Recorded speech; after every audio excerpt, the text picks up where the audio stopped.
Listen to your heart. Listen to your heart. What's this to you? So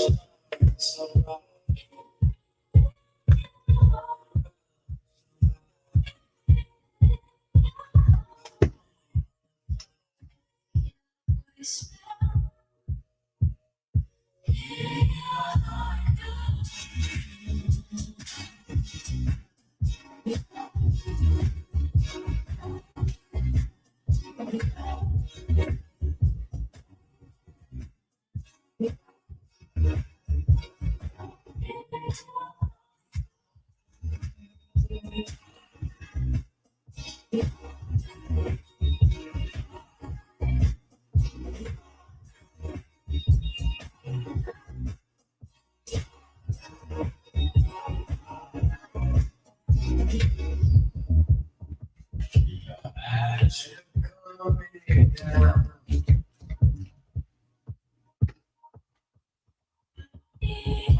let your heart go.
So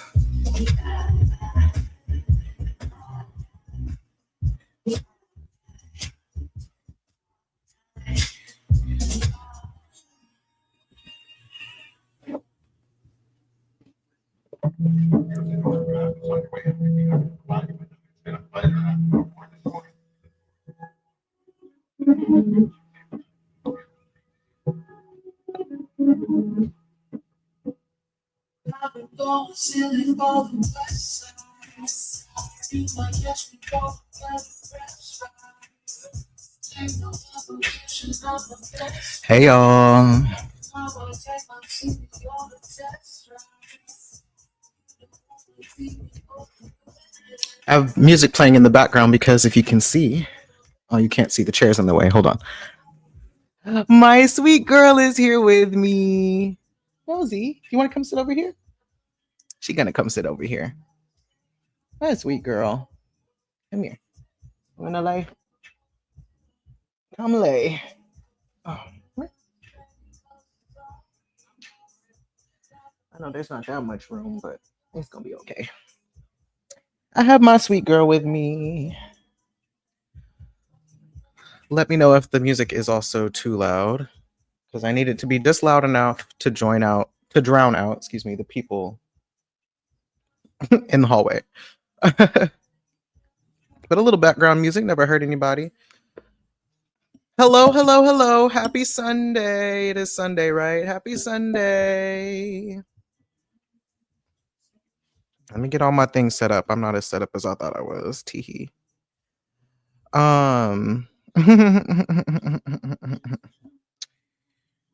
So many things. Yes, hello. Happy Sunday. Happy Memorial Day weekend. Happy. I don't know what else there is to be happy about, but I hope you're happy about it. It's your boy, Mix Mercury, the Astro Himbo, and today I microdosed with a little bit of tea from our good friend. I don't even know what type of little mushroom friend it was, but I I did a little bit. I had a little bit of that this morning, and it's very subtle. I like that for me. It's very subtle, very chill, very laid back, and it immediately made me feel better from whatever was going on. And there's a splash of caffeine in it, but it didn't actually hit me as hard as I thought it would, and as it usually does. So, I'm curious to see if I can stay focused long enough. No, I'm kidding. I can stay focused. I actually made some notes. They're very disjointed notes, but I did sit and think about today's topic a little bit before just coming on here. And what I want to do is pull cards. And hopefully, if I still have energy, I wanted to do some tipped readings as well. Just for a little bit of cash, sure. I finally completed my taxes yesterday. Everybody clap. Period. Completed my taxes yesterday. So that is over and done with. Didn't owe any tax because it'd be like that sometimes, but I did have to pay the accountant, H&R Block, a hefty fee, penny and whatnot for filing extensions and all that other good stuff. So if you would like to support me in my business today, yeah, little tipped readings would be delightful. And also if you just enjoy listening to me yap, I would greatly appreciate. What am I trying to say? I don't know what I'm trying to say. Oh, show comments on stage. That's new. Let me see. Live comments from viewers will appear on screen during your stream. Keep the conversation going and make your audience part of the experience. Okay, well, I don't know if y'all can see. I can't see the comments, but if y'all can see the comments, tell me. I mean, y'all can see them anyway because YouTube, but are they like on the screen?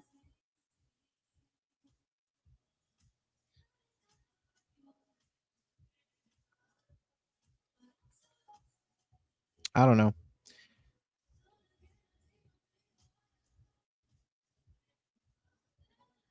Shout, I don't know. Whatever. Let's get in to this. Not on screen. Oh, now they're on screen. I think they started now because I just did it officially. So if that's the case, I can go full screen and then you guys will show up on the side. Can you see it now? I think they should show up now. Sick.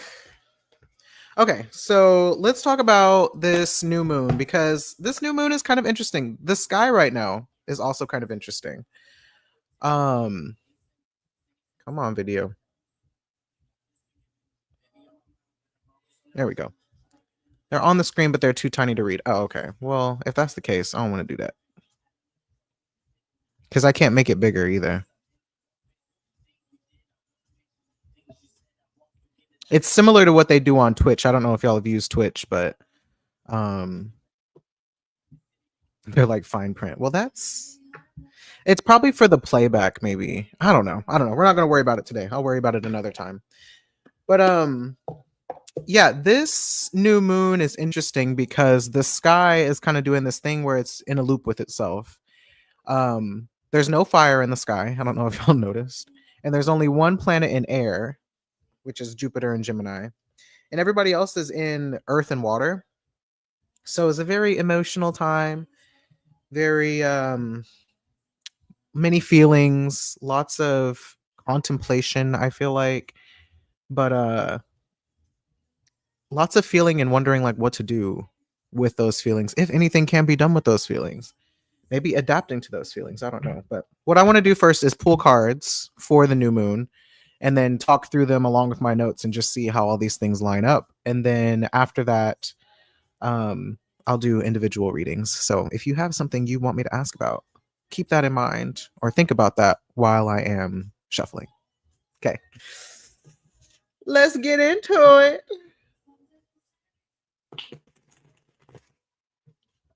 My lovely work friend yesterday brought in some cards that I will have to purchase because they were super cute. I forget what they were called, but I'll tell you all in a minute when I can look it up on my phone.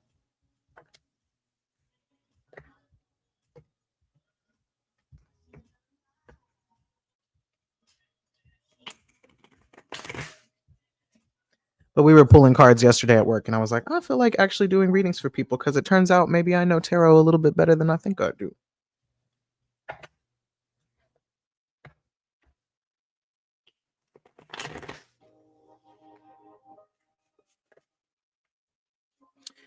All right, to the elevated and healed ancestors and guides and spirits, we thank you for this day. I thank you for my lovely, wonderful audience and participants here in the comments. I thank you for those who will be watching this at a later time. We have a new moon upon us tomorrow in Taurus, and I know it involves the entire sky. I mean, they always do, but this one in particular, all the transits are tied together. So I am curious what this means for us, what this means moving forward, and especially like what this means and what insights can be gleaned from the last year of Jupiter's transit through Taurus. So, any insights, any guidance, any paths forward, or things that we need to self reflect about, would love to hear that. Would love to get some insights on that. May the message be clear, well received, and made plain to both myself and to those listening. And may the message of this reading be evergreen to any person who hears it at any given time. And so it is. Ashe. Amen.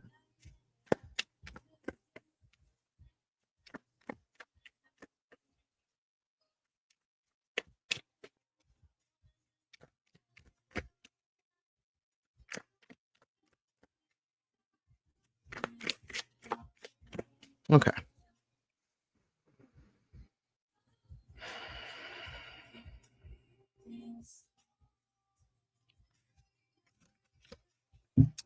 I've realized I forgot to say hello to y'all and put your comments on the screen like I usually do. But just know that I did acknowledge you when you walked in the door. So our card on the bottom is, for context, 4 of Pentacles. This feels like it's going to be a self-drag. But I guess they always are. I am in the room with you, and the message is flowing through me. So I guess I got to drag me first. And if it's meant for you too, it's meant for you too. 4 of Pentacles on the bottom for our context. I don't know if you can see. It's a little blurry, but I don't fuck with you. Okay, so our cards are the Fool. Second time this week I've gotten this card. I got it in my personal reading yesterday that I did. The Fool. And it's doing that thing again where the cards are a similar color scheme. Love that. So we have the Fool in the situation position. Behind that we have 9 of Cups. Very sweet. Oh, there's the focus. Love that. 9 of Cups in the obstacle position in the middle. Also within the color scheme. And our final card, not the 10 of Swords. The 10 of Swords in the solution position. Okay, okay. Very interesting. I'm going to put that in the chat real quick.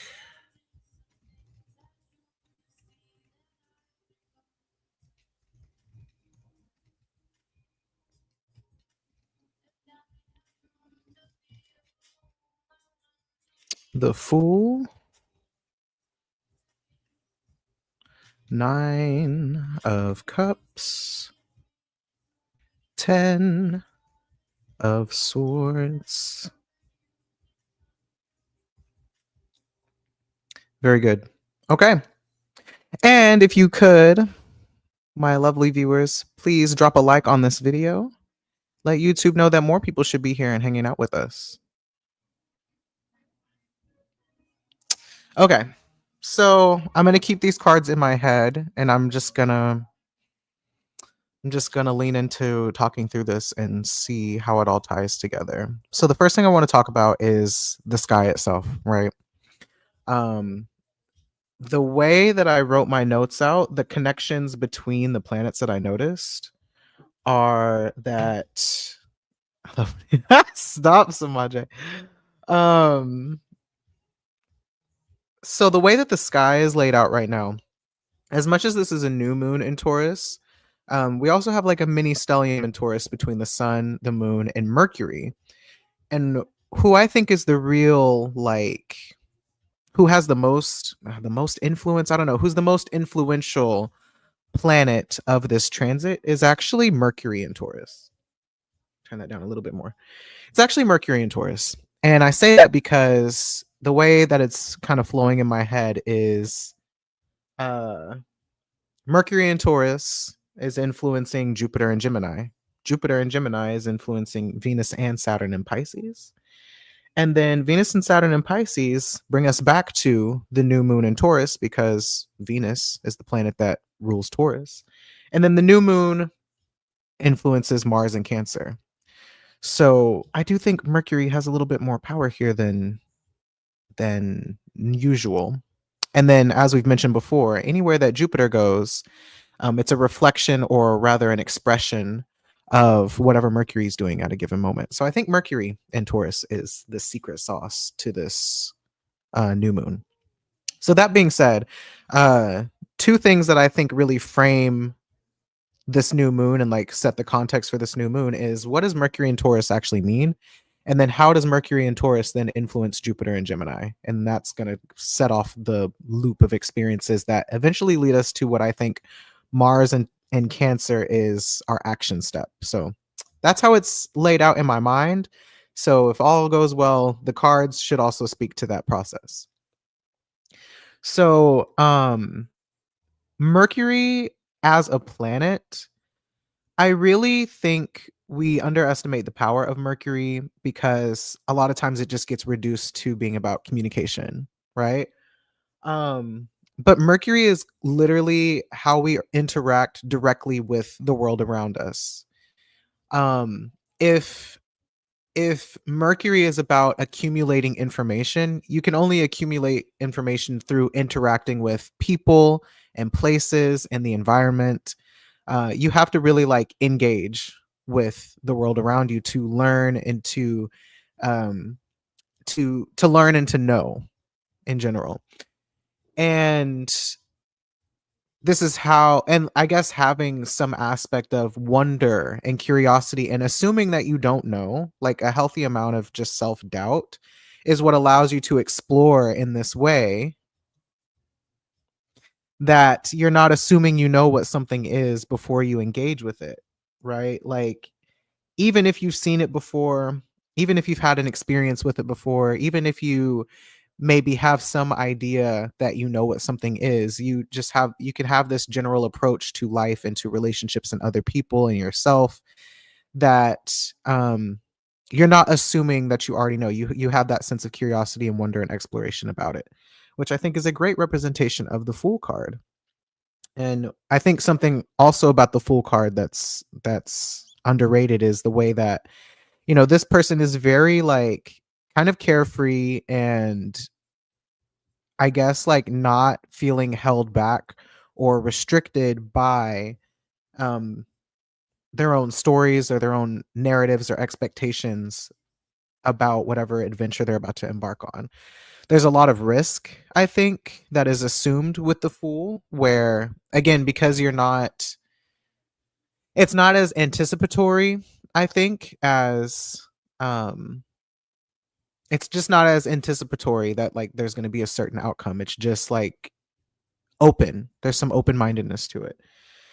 So I guess at this new moon, Mercury and Taurus, especially after a year of Jupiter and Taurus, Mercury is saying like, hey, we've been like understanding the context and understanding maybe some of the previous experiences that have established our relationship with the sign Taurus and with those themes in your own Taurus house, whatever house you have the sign Taurus in. Like you've been refamiliarizing yourself with those themes and also updating your own stories and narratives about what it means to belong, what it means to be accepted and be in relationship with people who you have things in common.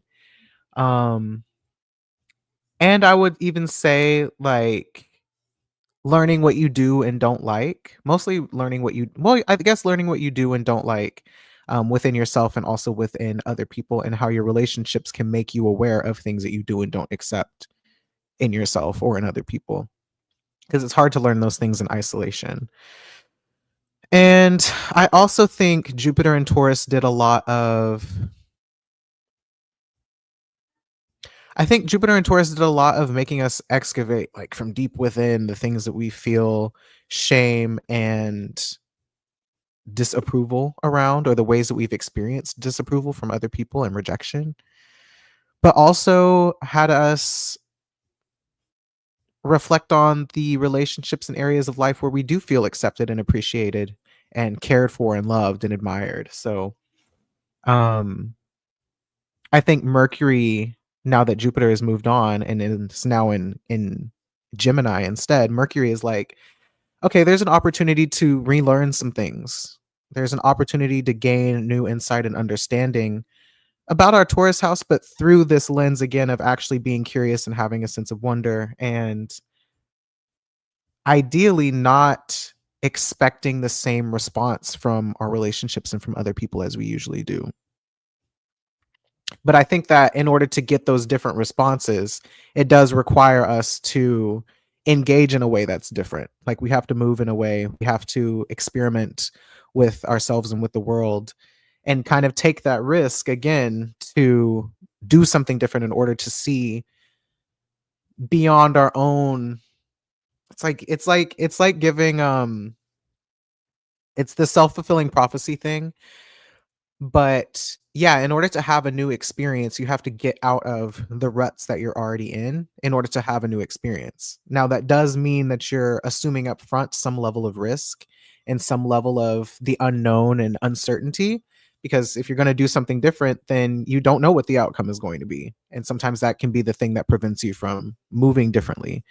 But as I've heard before, and as I think I've said on live before, like if you are wanting to change something in yourself or in the world around you, like you have to be willing to kind of like if you want a new life, you have to be willing to give up your old one.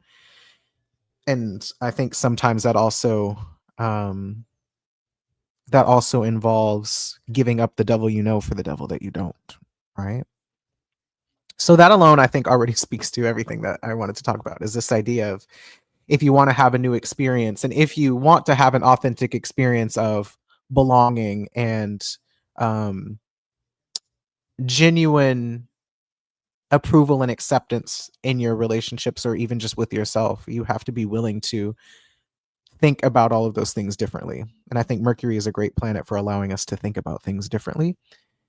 And I think it has some assistance again because Jupiter is in Gemini, allowing us to expand the things that we can know and be knowledgeable about, and um, I don't know, gives us a new appetite and thirst for learning and understanding things differently, and to take in and accept new perspectives, including our own. Like it's easy to be very locked in on a belief or an assumption that you have about something, and to not let that belief that you have branch off into other possibilities unless somebody else suggests like, hey, have you considered thinking about it like this? um have you considered that maybe there are other possible outcomes aside from just this one thing that you've always experienced and this one perspective that you've always clung on to? Four of Pentacles. So remember, Four of Pentacles is our card for context. And Four of Pentacles, as you can see, really has to do with being kind of guarded and holding on, like having a tight fist around something or a tight grip around something, so much so that, yes, maybe you're trying to protect the thing you're grasping onto, or maybe you're trying to protect yourself, or you're just struggling to let go of something. But either way, that clenched fist seems to be the position that a lot of us are in. And it is that clenched fist, as much as it doesn't let anything out, it also doesn't let anything in. Okay, so moving on then to the Nine of Cups in the middle position. Nine of Cups can speak to like a sense of personal satisfaction and like gratification, especially on things that you have been working really hard at. There's some aspect of like, I want to say relief. Relief is the first word that came to me. I think relief in this sense means just genuinely feeling good. It's making me think about Mars and Cancer and the whole sextile between Cancer and Taurus placements, like what it means to actually feel satisfied and satiated and comfortable, and the relief and the peace that comes from that. And actually, what this is making me think about is, because I have the way that it's set up, I'll let y'all look at it too. The way that it's set up in my spread is that Four of Pentacles is above the Nine of Cups. So using myself as an example, and this Mars retrograde as well between Gemini and Cancer is like, for me, where I started in this Mars retrograde cycle while I was in a Mars perfection, mind you, so it was hitting me extra hard, was I had to basically decide if I wanted to go back into working a full-time job or if I wanted to keep struggling and grinding as an entrepreneur. And as you all know, I ultimately made a decision to go back to work and get a full-time job, something I said I would never do. And that did require me to release a lot of the projections, prejudices, assumptions that I had about what it would be like for me to work a full-time job. And I had a lot of like negative expectations about how that would impact me. I thought it would just be a really difficult thing to adjust to. I had all of these preconceived notions that going into I don't know, I thought that I would be giving up so much time and freedom and joy and just like autonomy by going back to work. And in reality, what it's actually done is provide some level of security, like internal security and in being able to get my needs met, but also um to kind of give me some structure and routine and predictability in my life that I didn't have before. So in a sense, I was leaning a little too much into the Fool in the way that I didn't have any structure, didn't have any plans, any vision for a path forward. I was just kind of stuck in trying to maintain what little resources that I had and being in like survival mode in a way, which this also kind of makes me think of like scarcity mindset and how that leads to this survival mode. And when you're in survival mode, as many of you probably know, it's really hard, yes, just to be curious about the world, but it's also really hard to focus on I was going to say focus on relationships, but and like I do mean that, but there's also like when you're focused on basic survival needs like um housing, food, and water, sleep, like basic survival needs, you don't your mind is only focused on that because that's the difference between like life and death, right? Or feeling regulated, comfortable in your body, and constant dysregulation that just doesn't really allow you to imagine anything beyond the present moment and trying to get the next need met constantly. And so when you're only focused on meeting basic survival needs, there's no room for anything else. And that includes relationships, that includes introspection. It's hard to break out of patterns. It's hard to Again, to just imagine that things could be any different than they are, because you're literally worried from one minute to the next about getting your needs met. And whenever you do have a moment to rest, you're thinking about all the things you should be doing in order to get your needs met. So since, finally getting my first check and being able to like pay off some debts and just like chill for a second, I've been so tired.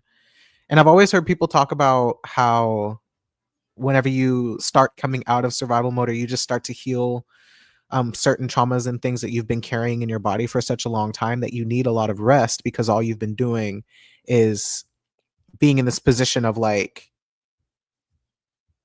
hypervigilance almost. So you're fucking tired from doing that for however long you've been doing it. So I've just needed to sleep.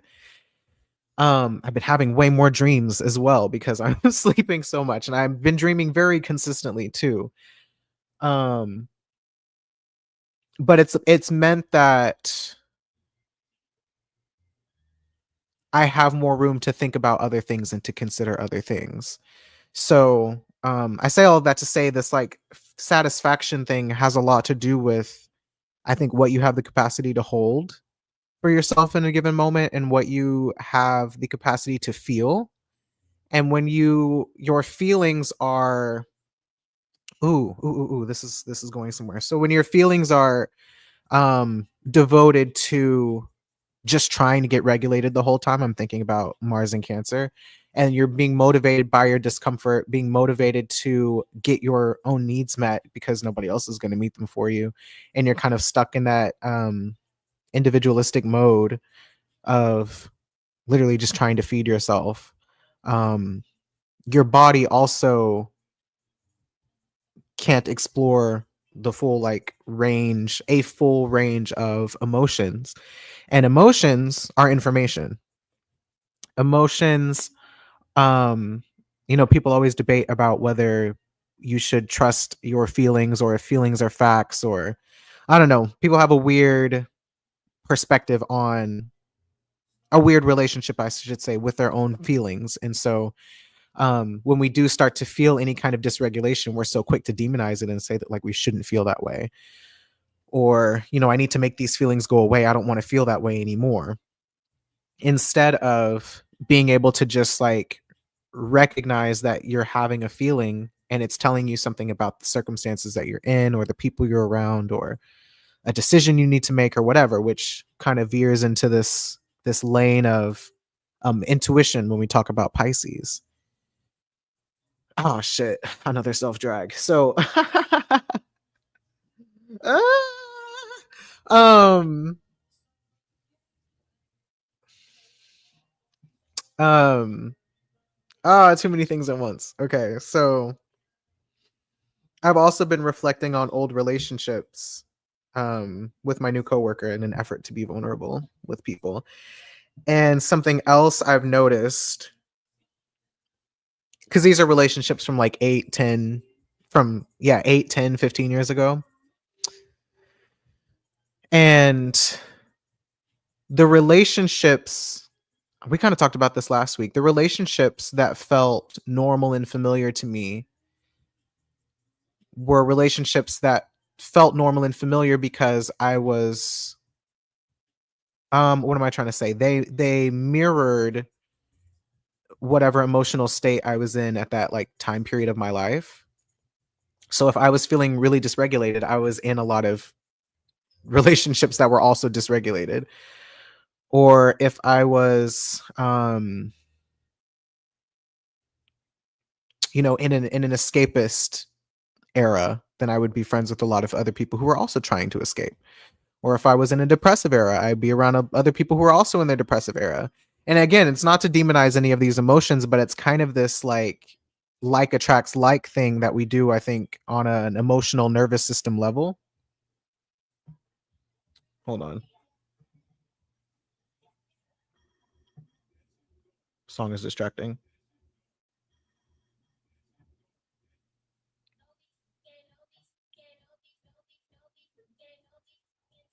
Okay, that's a little more chill. Um yeah, it was kind of like matching that energy with whatever group of people that I'm trying to say this in a way that doesn't sound like, well, no, I'm going to just say it and it's just going to be what it's going to be. Whatever was going on in my internal world, I would find myself in relationships that kind of externalized whatever was going on the inside. So there were a lot of time periods where I was in chaotic relationships, or I was in relationships or dynamics with people who I was trying to fit in with, and maybe I didn't actually fit in with them, or I didn't actually need to be in those dynamics, or I was trying to make myself be somebody that I wasn't. Just so many different things of something that I, thought that I wanted, or something that felt familiar. And then just finding myself hanging out in those relationships thinking that, well, at least I'm in relationships, I have community, like I'm around these people. But then in hindsight, from the person I am today, it's like, oh, that those relationships are kind of a reflection of what I was going through at the time. I don't necessarily want to say who I was, but what I was going through at the time. And so, especially whenever it came to relationships where I wasn't being treated very well, if I already have low self-esteem or low self-worth, or was just feeling down about myself, then in a sick and twisted way, it made sense to be in those relationships at that time, because they were reflecting back to me kind of how I felt about myself. I'm not saying that this is always true for everybody, but I say all of this to say, whenever you're talking about like intuition in relationships, Venus and Pisces, and I would even add Saturn and Pisces with it, there is a way that there's an underlying narrative that was like, I don't deserve to be in relationships that make me feel good about myself, or I can't trust relationships that make me feel good about myself, because what if this person is trying to manipulate me? What if this person wants something from me? What if this person is hiding something from me? Like, there's a suspicion that comes from, there's a suspicion that can come from people behaving in a way that is different than what you expect from other people. And a lot of that, again, being based on what you're used to and what you believe you deserve, or what you believe is possible for yourself. So there's a lot of different factors in there. And I don't mean to make too much of that sound like, you attract what you are, or anything in those like hard lines. I don't mean it in that sense, but it's just kind of like, yeah, finding yourself in, on the one hand, finding yourself in dynamics that mirror your internal, that mirror your internal dialogues and thoughts and things. And also, how it can be really difficult to see a way out of those dynamics if you don't believe that that's possible. Does that make sense? Am I making sense? Also caught myself being a little bit too vulnerable and was like, let me back out of that.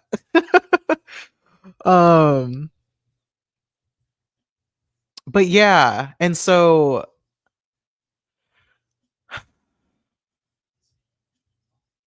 with the 10 of swords, then, like, if the obstacle is if the obstacle is like feeling satisfaction, a sense of satisfaction and relief and pride, even in your circumstances, like, if that's the obstacle, then maybe there is a struggle to accept that feeling into your life. Like, I've heard a lot of people reframe this whole thing about, like, you don't work through trauma, or not work through trauma. You don't work through, I don't know, like, it's like you don't heal so that you can endure more trauma, or like so that you can I don't know, like, get better at the hard stuff. You try to like heal, resolve, open up your nervous system so that you have more capacity for joy.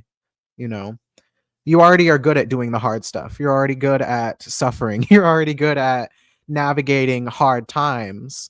But what's harder to navigate is feelings of joy and peace and happiness and satisfaction, especially if you're holding on to old narratives or old beliefs about what's true, what's real, what's possible for you. Like, it's that clenched fist is not letting the satisfaction in, right?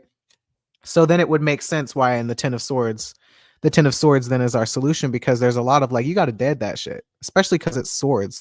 Swords deal with the mind and the intellect and the thoughts that we have, the way that we speak about things. Also, since we talked about Mercury being the card, Mercury being the card, Mercury being the planet that's kind of doing the most right now. Yeah, if you don't let go of some of those thoughts, if you don't let go of some of those beliefs, if you don't let go of the approach that you've had to the world before, then you can't experience anything new. You can't, you're just going to be stuck. So I also think there's something here about, this feels like something I've said before and all the time, but there's also something like, if this represents like depression or whatever other insert feeling you want to put that feels very stuck, that's also information, right? Because maybe in your mind you feel like, oh, I should be feeling good, I have everything I ever wanted, right? Like maybe that's the story you're telling yourself. Maybe you're in the toxic positivity loop and you're like, everything is great, like I should be so happy, I should be relieved, like I should be grateful, I should shooting all over yourself. That things are good, so why do I feel like shit? Why is it hard for me to be motivated? Why is it hard for me to have ambition? Why is it hard for me to have all these things? That's information too. Maybe the thing you're holding on to is the belief that everything should be fine, I should be okay, my life is so good on paper, like why am I not happy? Sometimes that's the thing getting in the way too. Feelings are information. Disapproval is information, rejection is information. The struggle to accept yourself is information. So there's also something here about, like, if you do feel shitty, if you do feel uncomfortable, if you don't have that experience of satisfaction despite thinking that you should because of your circumstances, then what is that also trying to tell you? Like, how do you need to break out of those thought patterns and allow yourself to feel, again, the discomfort that ultimately can motivate you to move into a place that feels better?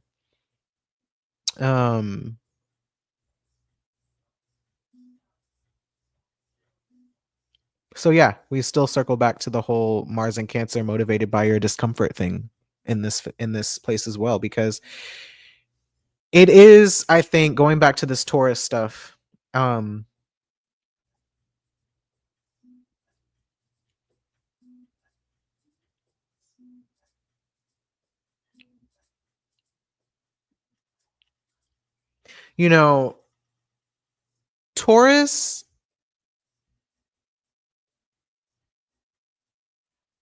Taurus I've struggled to talk about personally because it's my 12th house, and I have Venus in detriment because I have Venus in Scorpio, which is opposite Taurus.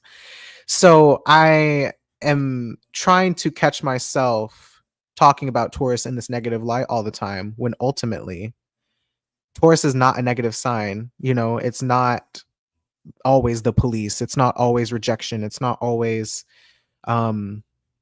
trying to fit into places where you don't belong. It's also literally feeling seen by other people. And not in the Leo sense of like people are looking at you. I mean in the sense that people have a shared life experience, a shared cultural background, a shared just understanding, in a really material, realistic, practical way that builds trust, right? It builds trust, it builds a sense of safety, it builds, again, that safe sense of belonging. But it's also like, when I say it's real and tangible, I mean like you can it makes you feel real. I think we've talked about, with Saturn being in Aquarius the last few years, like your self concept, the image that you have of yourself in your mind, your imagination, the person that you want to be, like that's like a theoretical self in a way. It doesn't part of the struggle of Aquarius is like, even though, yes, you have the ability to self-determine and to imagine and infinite possibilities and all of this stuff, it's not tangibly real. And it's not like physically present in a way until you make it so. And I think it can be really difficult to know and believe and feel that you are real when there's not people around to reflect who you are back to you. So again, circling back to this idea of like the people you surround yourself with also provide an image of who you are. And if you're surrounded by people who don't really see you, you're going to have a distorted sense of self. And it's going to be really fucking hard for you to have that sense of self acceptance and self approval, because the approval that you are getting is from people who don't necessarily share your sense of self, if that makes sense, some aspect of your identity or culture or whatever it is in the material sense. And I really fucking feel that, because I feel like I've been in that situation so much where it's like going back to this thing of satisfaction. It's nice to be liked and accepted and received by everybody, but at some point it's kind of empty, right? It's kind of hollow if these aren't people who you feel like are a reflection or extension of you in a way. Like it can only go so far, because it's like, it's like um celebrities who can be on the stage or on the screen or whatever it is, and everybody loves the character that they're playing because everybody relates to the character that they're playing, but nobody really knows you. And they can only know so much of you because they've already placed so much on you based on this role that you've been playing, or this version of yourself that they're attracted to is not necessarily the whole of who you are. So it's not to say that there's no truth to it and there's no value to that, but it is to say that it's not, again, it's not complete, it's not full, it's not whole. So it can be sort of dissatisfying to just be liked by everybody when part of you is also like curating different aspects of yourself in order for them to like. And I think that kind of brings us back to Mercury in Taurus and Jupiter in Gemini, because both of these placements are very adaptable. They can definitely play along with whatever, or explore and experiment with whatever, and find ways to blend in to whatever groups that they're involved in.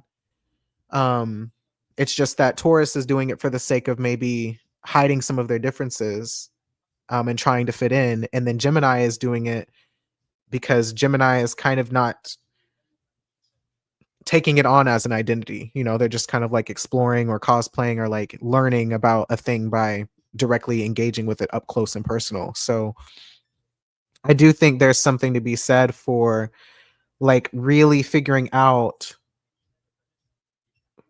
with Mercury, the sun, and the moon in Taurus, like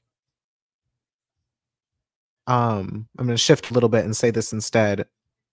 Something I was thinking about with new moons when I was making my notes. What did I write down? I said new moons are about embodying something that you've recently become aware of. And especially where the new and full moons fall in the lunar cycle, like if the new moon comes before the full moon in that sign combination, or vice versa. Like if the sun is about awareness and the sun moving through whatever sign and house it is in your chart, like your sun is able to see, like, oh, that's what's going on in here. Now that I've become aware of this thing, then the moon comes along and says, how do we integrate that into, how do we embody this new information? And especially with Mercury in there as well, there's this question of, okay, I know these things, I see these things, I'm aware of these things. Now, how do I actually embody these things and become these things, and really feel into this information and this new awareness that I have that I didn't have before? And how does that allow me then to move through the world in a different way going forward? So in this case, yeah, we're talking about these themes of belonging and acceptance, and also like there's also something about like embodying some physical aspect, accepting some aspect of your physical self. This shit's loud. It's making me think about just like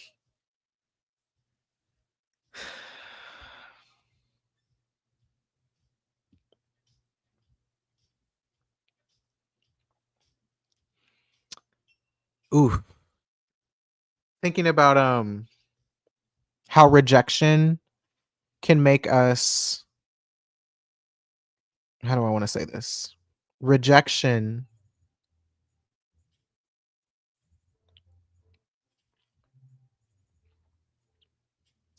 rejection external rejection can lead to internalized rejection. And internalized rejection in the sense that um because I want you to like me and I want to feel acceptance from you, I will self-reject whatever thing is about myself that you don't like, because I always want to be in a position where you like me. And if I'm always prioritizing being liked, then I'm also ironically prioritizing rejecting certain aspects of myself over accepting those aspects of myself. And those aspects in this case are probably physical, whether that's physical in the emotional sense or physical in the um, appearance sense, or just whatever it is, some aspect of your body, especially because there's so much water. And rejection, rejecting that aspect of yourself or your body is fucking up your intuition.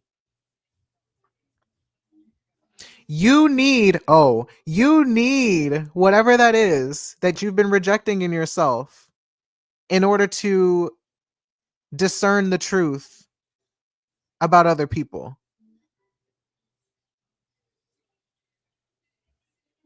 You need whatever it is that you're rejecting in yourself to be able to see the truth about other people. What does that mean? That feels like a bar.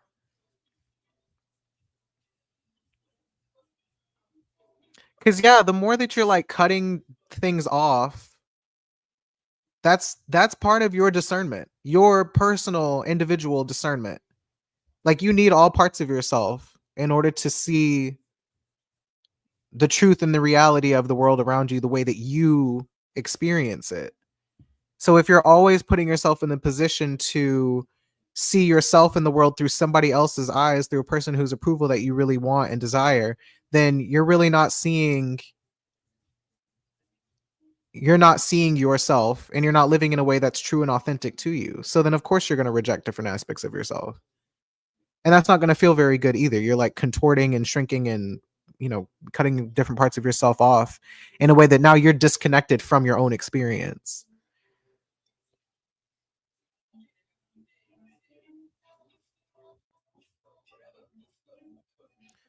With an ADHD neurology, sensitive rejection sensitive dysphoria can be really fucked up. Yeah, I'm noticing.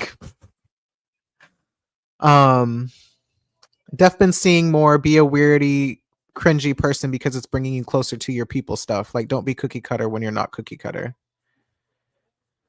This really hurts to hear, not gonna lie. Um, Also saw this earlier, the substance vibes. She doesn't respect the balance, so respect it. You're already good at suffering. Um, Jim, can you tell me more what you mean by this?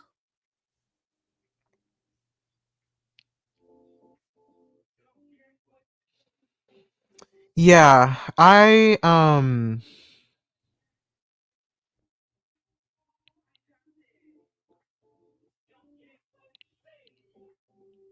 it does hurt. I mean, to be honest, like part of the reason I needed to microdose is because I was getting stuck in a thought loop that was really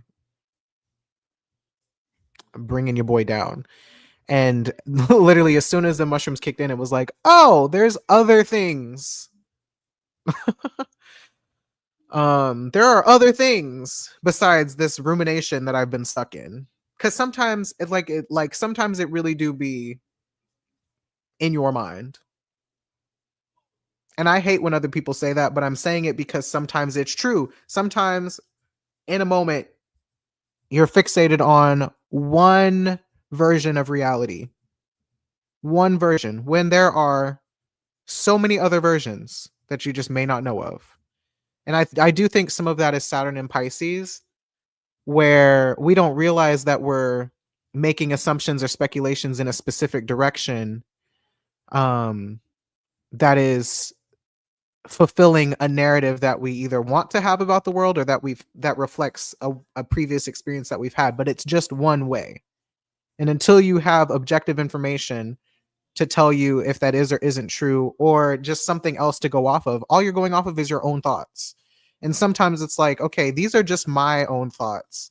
There are other ways to think about this that for whatever reason I don't have access to right now, whether it's a nervous system thing or a neurodiverse thing, or just whatever it is. For whatever reason, I can't get myself out of this thought loop. And sometimes you need something to help you get out of that thought loop, just so that you can move. Like, it doesn't even have to be to prove yourself right or wrong or whatever, but just so that you can move and not be stuck in whatever that experience is of self-deprecation or self-rejection or disapproval or whatever it is. Like, sometimes you just need to get out of the loop so that you can do something else. And through doing something else and having a new experience, then you realize, oh, as a matter of fact, I don't even need to think the thought that I was thinking before. Like, maybe it serves a specific purpose and it's there if I ever need it in the future. But right now, I need to go this way. And I don't know what's on the other side of going this way, but I need to go this way. So I'm not going that other direction. Because that other direction, if it's self-rejection and self-disapproval and self-abandonment, like, you don't need to keep going in that. Why would you keep going in that direction? You're just going to keep getting lost. You're just going to keep losing yourself. And the more that you lose yourself, the more detached and divorced you get from your intuition and your sense of self and your personal sense of satisfaction and what's real to you and what feels good to you and what feels right for you. There has to be something that allows you to get out of the spiral. Let me see what y'all are saying. And then, yeah, I do think I've been thinking about this, considering this more and more lately, because it's actually a very hard thing for me to do as an adult, is lean into the cringe. And I do think lean into the cringe involves reclaiming aspects of yourself that were pushed out due to humiliation or rejection or whatever it is. Like, just because somebody else didn't like that shit doesn't mean that you can't like it, especially if it's about yourself. Like, fuck them people, they can go. I'm here to stay. I want to be whole and complete. So I'm going to pick up my things and I'm going to go where somebody else actually likes that shit, because I like that shit. You know? That self-rejection part was painful but real. Fair, yeah. I was just talking with my kid about daring to be cringe. Exactly.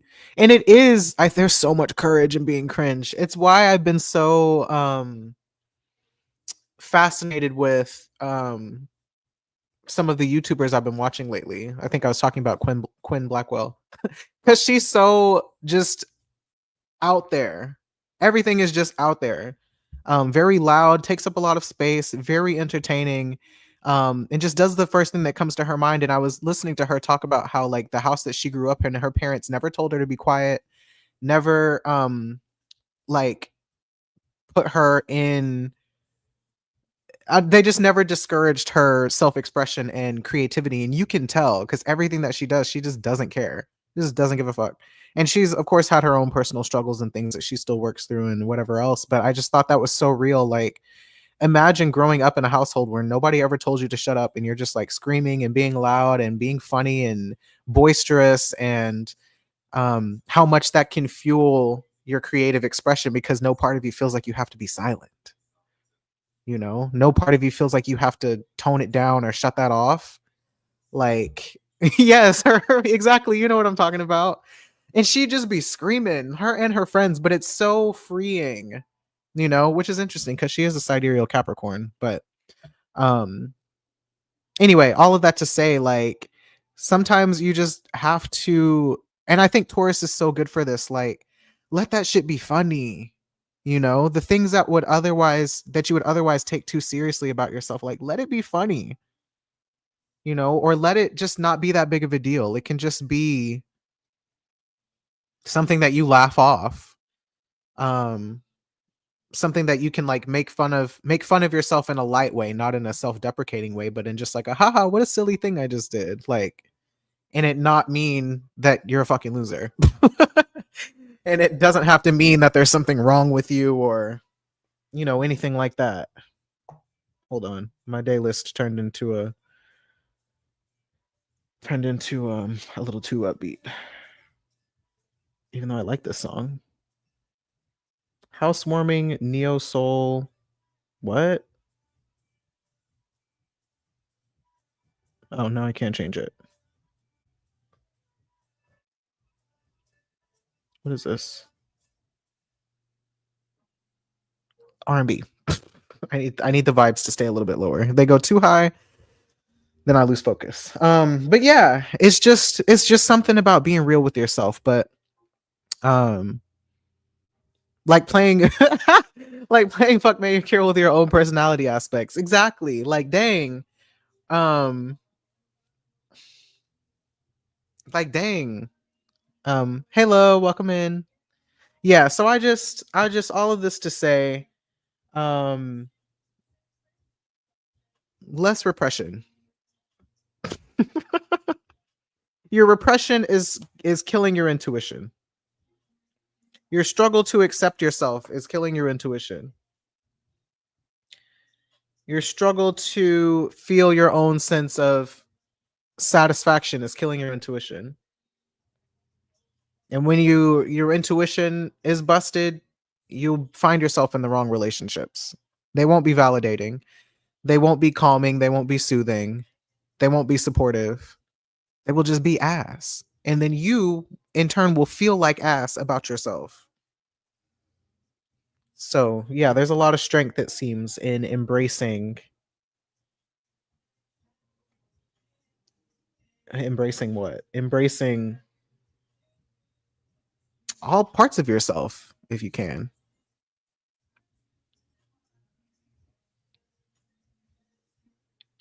Hey Mira, I haven't started doing individual card pulls just yet, but I will let you know when I do. Um is there anything else I wanted to add?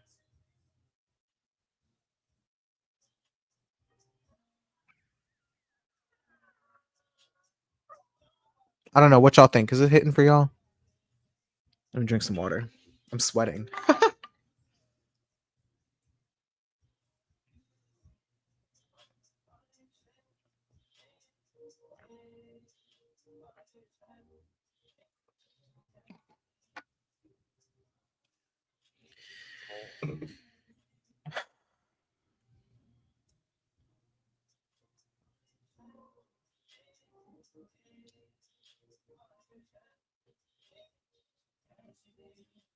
Shout out to all the Scorpios. Shout out to all the Scorpios. These Taurus transits be so hard.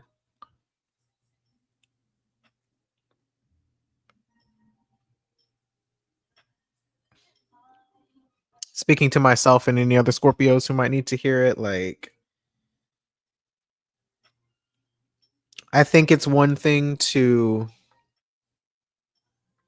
kind of have that Martian, I don't give a fuck what anybody else thinks, um, kind of self-protective vibe where you're so aware of the parts of yourself that everybody else rejects that you become so protective of that part of yourself that you don't show it to anybody.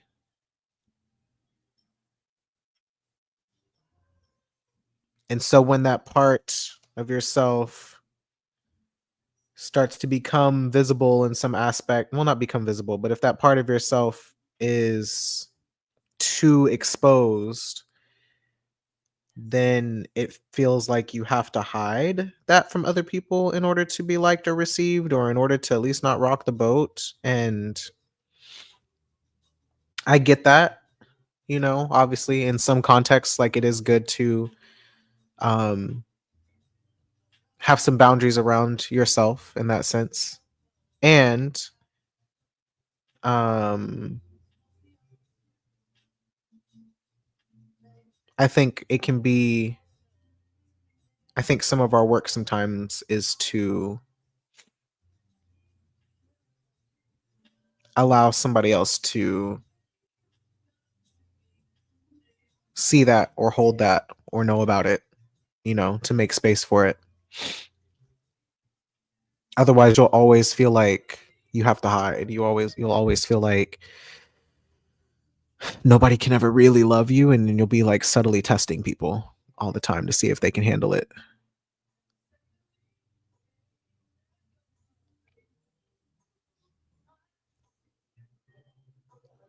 I don't want to do it either, and I suck at it, but I'm working on it. You can get somebody else to do it. Shall I know? Thinking regarding Ten of Swords. Yeah, I mean, I can also read the definition of Ten of Swords, see if that really packs a punch.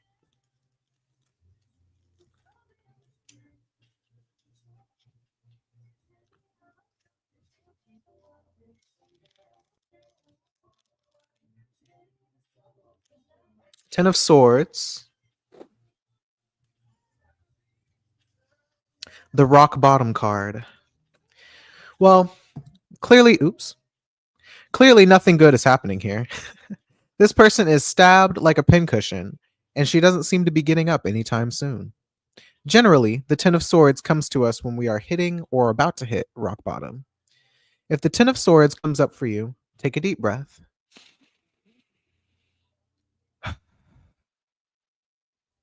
Swords deal with the realm of the mind. Physically, you're probably okay. But if this card is in the future position, which it is, you are being asked to take a hard look at the path that you're going down. Possibly, this event can be avoided because the Ten of Swords is always a little bit of our own fault. If the Ten of Swords is unavoidable, or if it's already happening, then the good news is that's the only way go. The good news is that the only way to go is up. Let go of the identity of someone who has been entirely screwed over by life's circumstances. Now that the worst has happened, you get a hard won lesson, freedom, and the gift of moving on. Well, if that ain't everything I just said, then I don't know what is, Charles. That's it. That's that on that. This is not to say get over it. It's just saying to explore other options because that's kind of the only choice that you have. Unless you want to stay in that Ten of Swords position, then yeah, might as well try something different. And I think in that process of trying something different, you get a chance to actually like utilize your discernment and intuition in a way that staying in that position is not allowing you to do.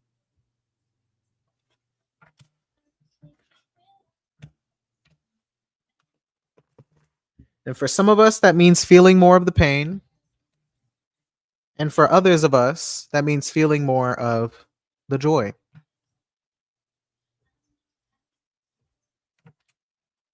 So if you find yourself always being a negative Nancy, reclaim the part of you that thinks it's cringy to feel joy.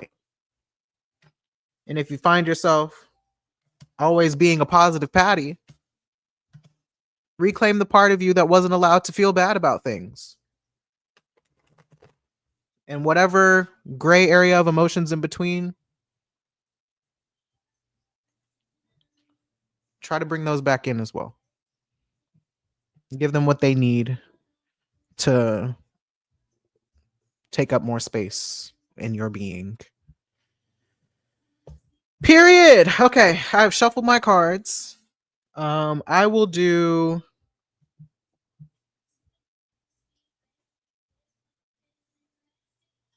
I'm gonna try to limit myself to like 5 minutes max per person. And I will say 5 minutes max.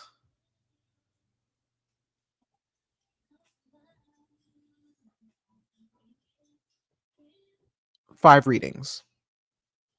5 mini readings. So the first 5 people to say that they want a reading will get a little card reading. I'm gonna put my Cash App in the thing, my Cash App and Venmo, while y'all raise your hands.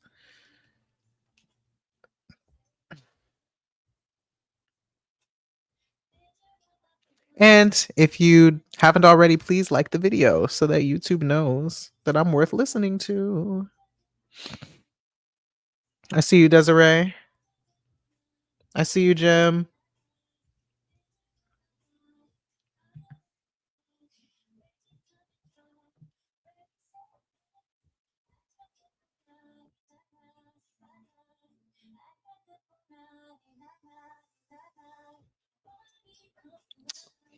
Eric and Lo, I got room for one more.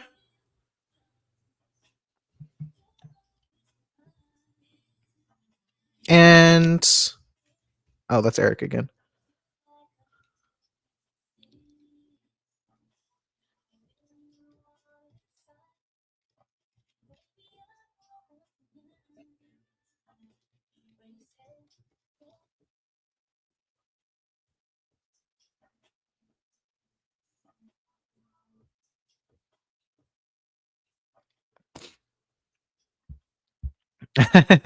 Dev said I got mine. And KJ. Okay. So we are closed. I got my 5. Let me write y'all's names down so I don't forget the order. And then if I feel like I got time for a few more, I'll let y'all know. So we got Desiree, Jim, Eric, Lo, and KJ. Period. Okay. Desiree, you are up first. Do you have a question or do you just want me to just read and then you can make it make sense for what it needs to make sense to?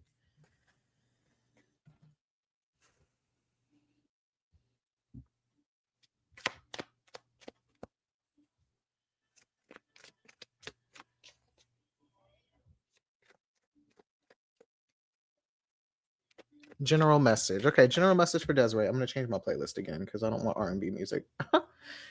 Give me some Inuing.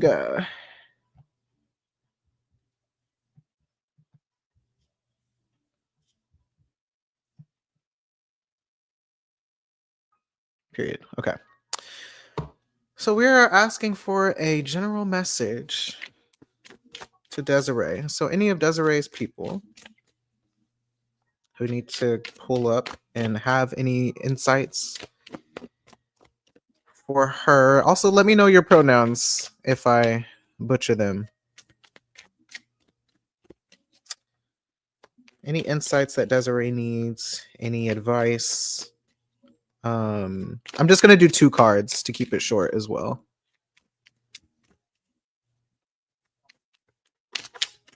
And if I need a little extra, they, them. Okay, pardon me. For Desiree, any insights, any guidance, any suggestions on whatever Desiree needs to hear right now?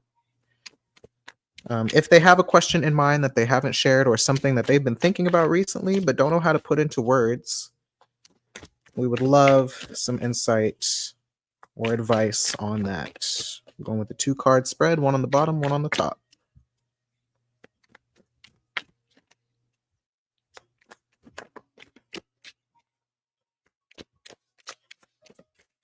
All right. Ooh. Hold on, everybody.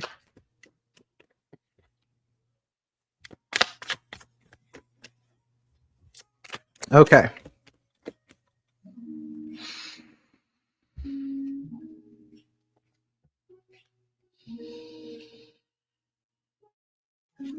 For you, Desiree, we have on the bottom, 4 of Pentacles is back for you. Back for you with the Empress. Ooh. Oh, look at them. They go together. Real bad. I mean,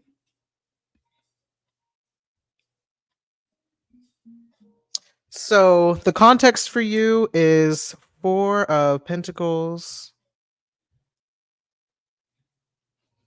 or the context, the situation is Four of Pentacles. The path forward is the Empress. So for you as well, there's something that you have a really tight grip on, or something that you are withholding either from yourself or from others. Yeah, Four of Pentacles again. I don't know if it's money, I don't know if it's an emotion, I don't know if it's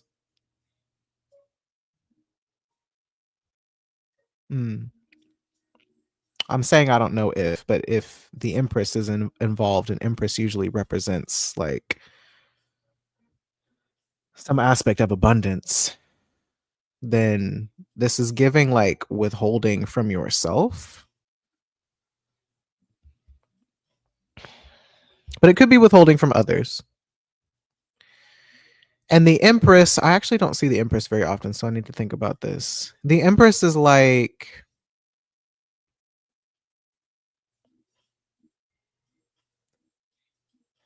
kind of feels like everything that you could need, everything that you could want, you know? Especially as it pertains to, is it abundance in that way?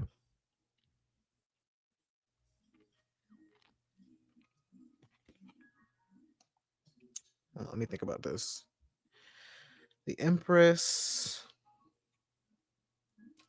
I'm cheating. I'm using the book a little bit.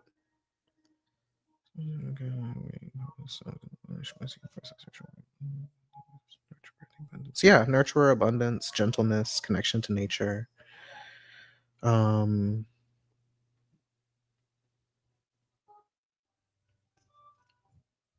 There is one brilliant common thread: a wholehearted and unreserved approach to life.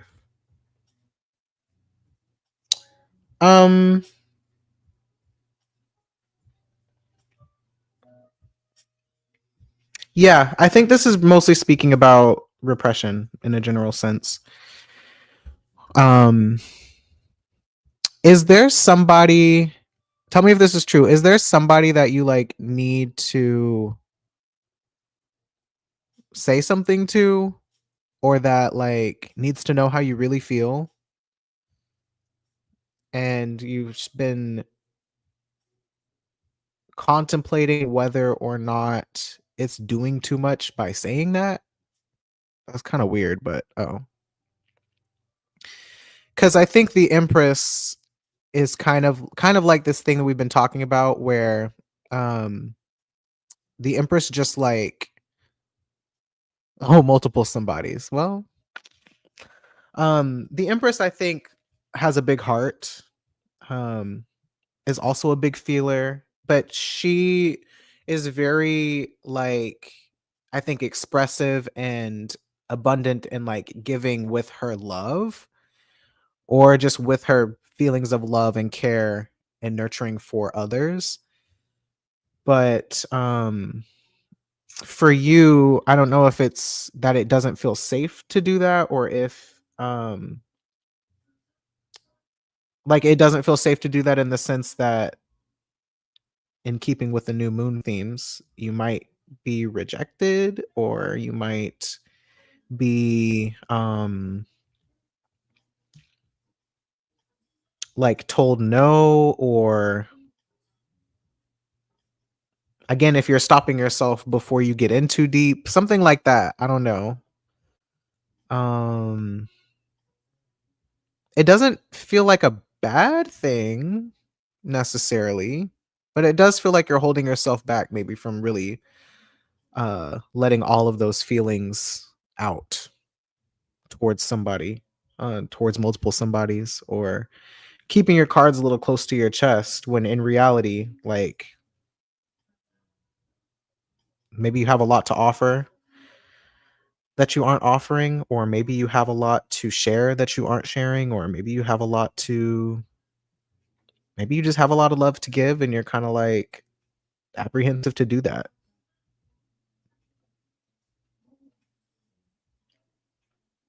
I know there's a delay in the comment replies, but yeah, the more I see the Empress in this situation and how the Empress really is about nurturing. I don't know if it's you need to give more to yourself or if you need to give more to these people that you say you really care about. Because there's a reason to believe that through sharing more in whatever capacity, if that's sharing more of how you feel or more of what you think or more of something that you have that you're holding on to really tight, then you'll also receive a lot in response. But as long as you're in this position of holding on too tight or being reserved or withheld or whatever it is, repressed, it's kind of blocking your blessings, kind of blocking whatever it is that you could be receiving. So I don't know if that feels true to you. I'm very curious.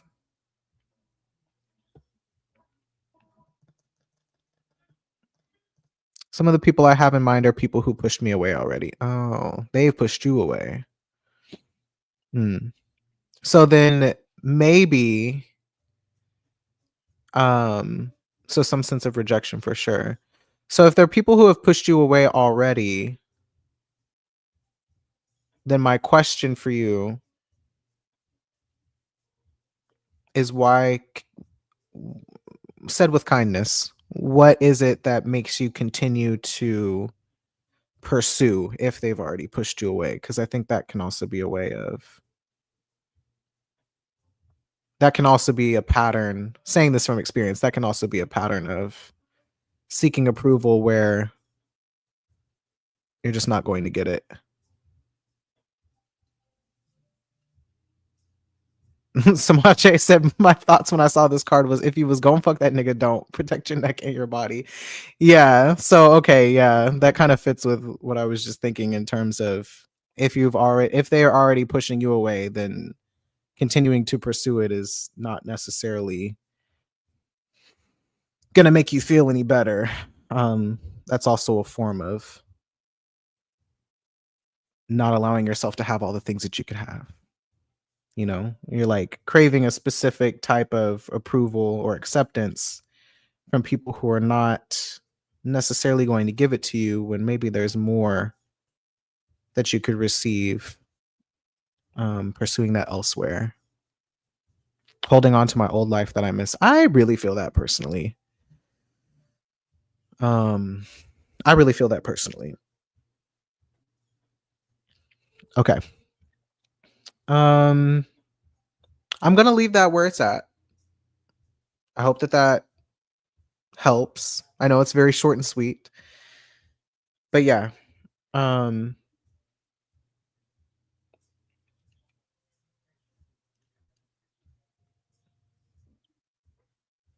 Maybe it is best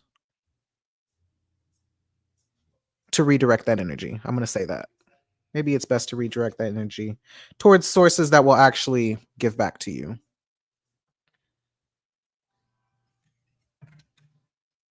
Okay, that does help you see things more clearly. Okay, cool. General readings are always so intimidating for me. So thank you for letting me read for you. And yeah, I hope that helps, and I hope that also makes itself more clear as you continue to navigate the situation.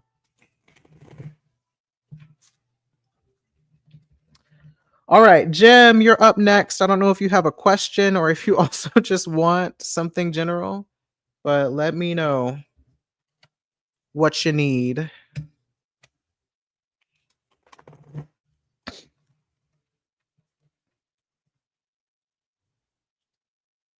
Thank y'all for letting me practice with you.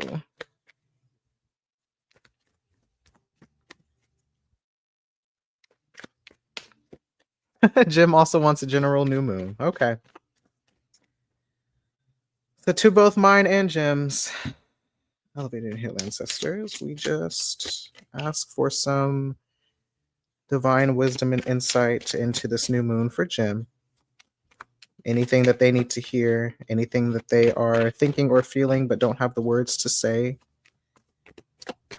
and any way that we can help them be aware of things that they need to be made aware of. We just ask for that clarity through this spread. And so it is, Ashe. Amen. All right.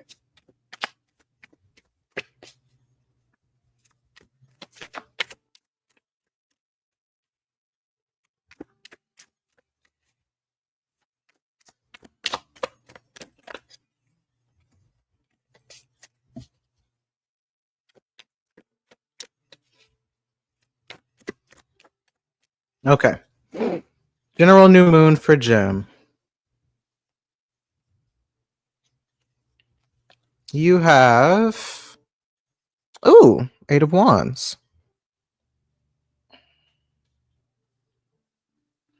Incoming! Something is on the way. And it's the Star.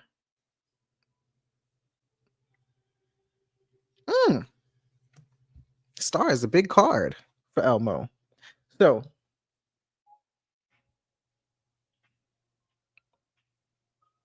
at this new moon, if there's something that you, okay, well, with the 8 of Wands, it's like quickly, moving quickly.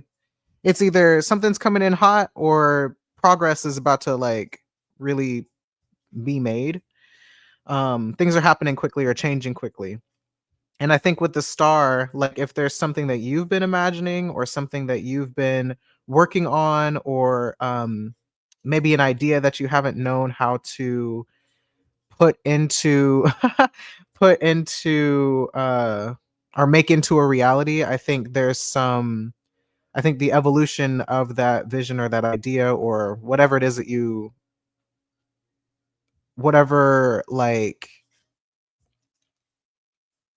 because the Star kind of makes me, it feels like an Aquarius card to me. It's like what's on the other side of letting go of old shit, or like old shit falling apart so that that makes room for new shit, like some kind of reprieve from a period of chaos. So with 8 of Wands, I think it seems like rapid change, rapid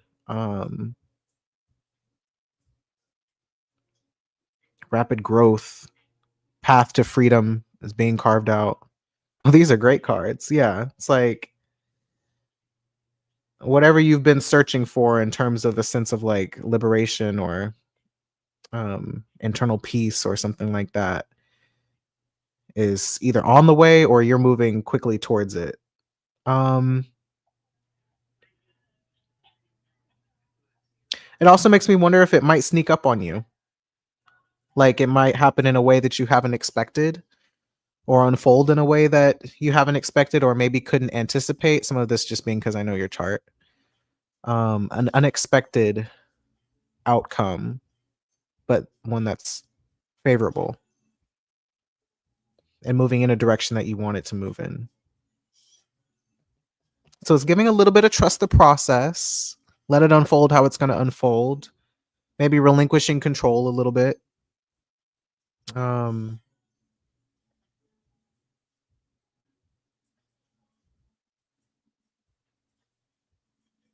I don't know, maybe making more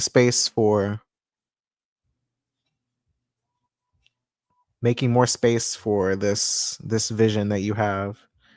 I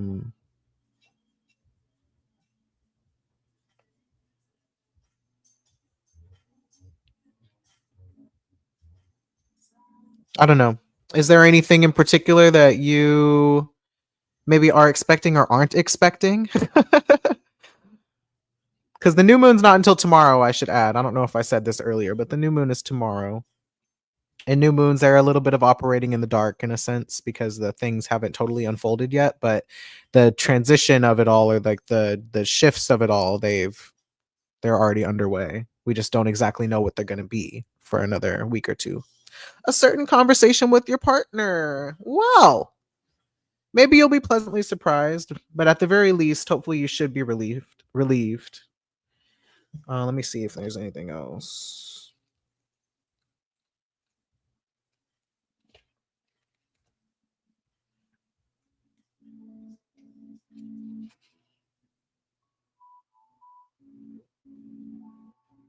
Yeah, I think on the other side of I like that Smaja is also reading. You're probably really busy and have to pick up a lot of pieces or tie up loose ends, which is draining you. But the star is like, please acknowledge that this is what you wanted. Oh, I like that. Ah, my low back is irritating me.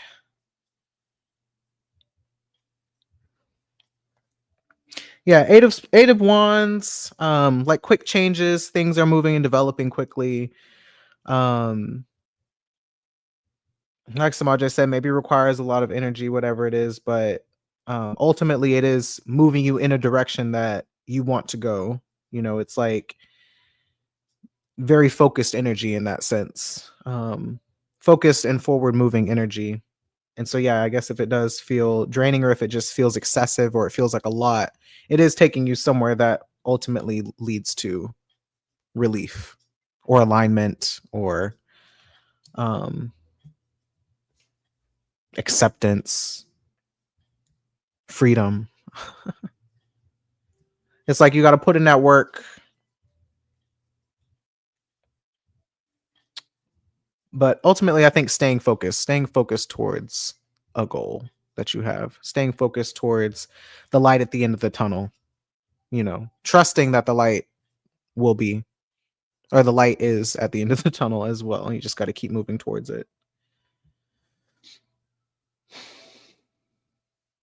Yeah, I'm gonna leave it at that. It's a lot, but it's a good thing. Very nice. I'm glad that it's a good thing. Yeah, this is a very positive card. It's so hard right now because I'm so tired, but I'm trying. Yeah, it's not quite, to me, it's not quite the nine of wands where you're like really having to do the suffering or the labor and the toil of it all. It's just saying like it's like whenever you're running a sprint, you know, a 100-meter dash, and the end is in sight. And you know exactly where you're going, and you're just headed full speed ahead. So it's giving that it'll be worth it.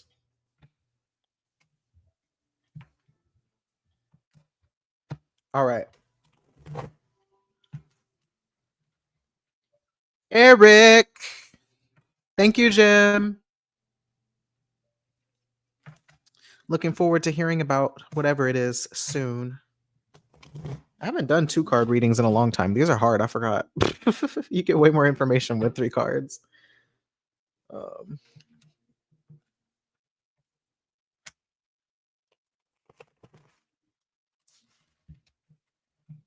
Eric, you're up. Let me know if you have a question.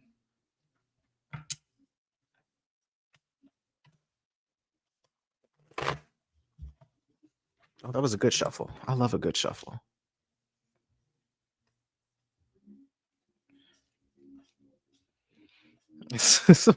All of y'all with these general questions. Y'all just don't want to put your situations on blast. That's all it is. Y'all making me have to trust myself.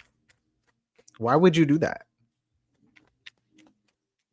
That's fine. I need it. I need to not overthink. Okay. So the ancestors, we are also looking for general insight for Eric. Anything that Eric needs to hear? Any insights that need to be gleaned from this moment or from any situations that they are dealing with that they may or may not have the words for? Is everybody Mars? Yeah.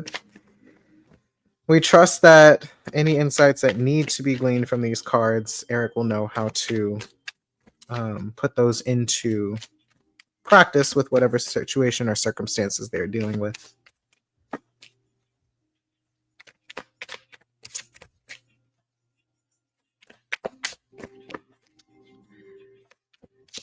And that the path forward will be revealed by these cards. Ashe. And so it is.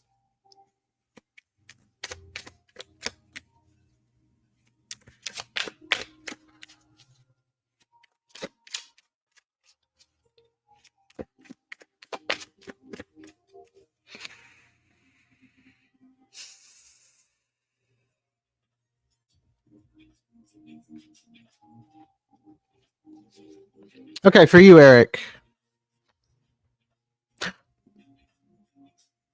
Queen of Swords.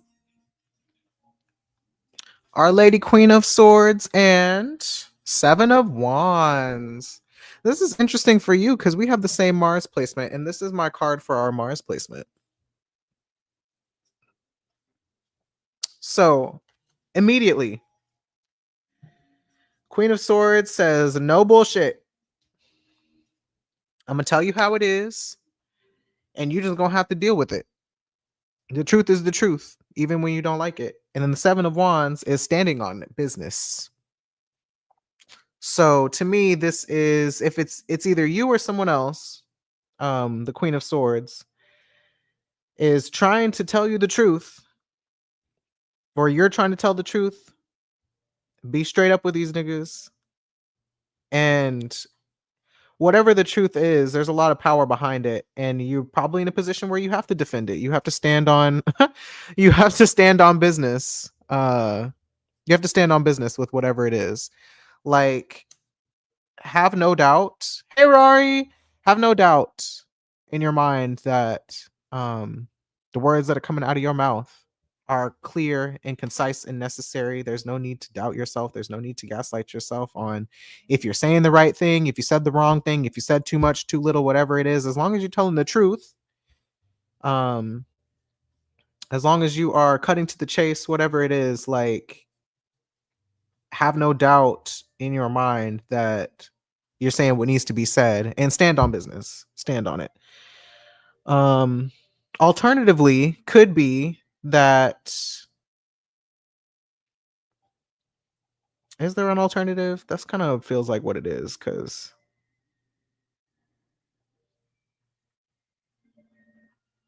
it could also be that you feel like you, well, it could also be that you are being defensive or feeling a need to defend yourself in the words that you're saying, the truths that you're telling, whatever it is.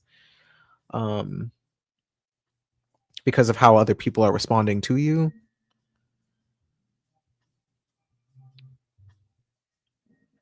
So if we're keeping in the theme of the new moon, I guess there's a question of asking yourself whether or not you need to be defensive. I mean, that is kind of the solution. Yeah, it's giving stand on business. You said what you said. It is what it is. And they don't have to like it, but it's the truth. So,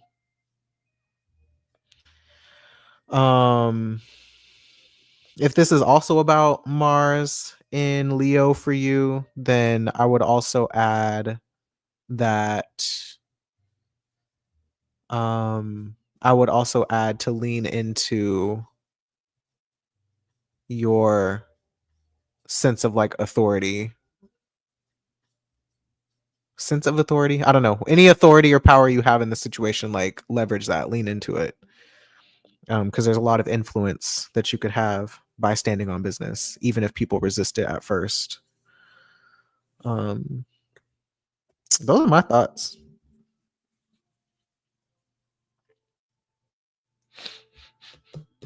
The power of the tongue. You wielding the power of your tongue. Stand on that shit. Because you're not just saying it for no reason. Okay, period. This is giving that job. Oh, okay. I don't know what that means, but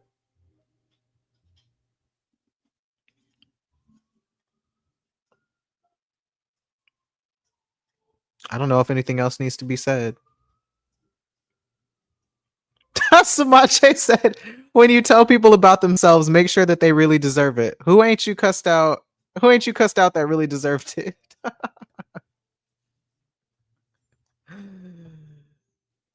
uh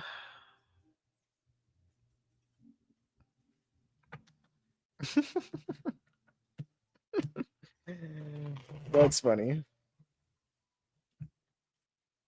I mean, yeah, maybe like everybody, I don't know. Is there something about like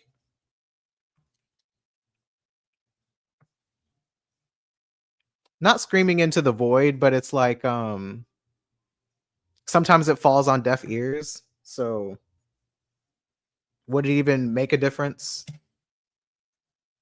telling them, or is you just wasting your energy? I don't really see that in this spread, but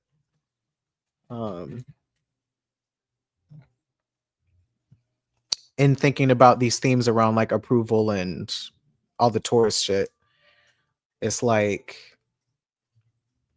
if they aren't moved, they aren't moved.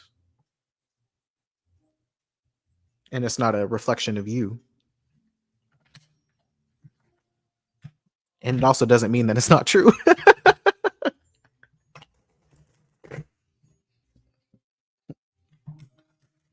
Okay.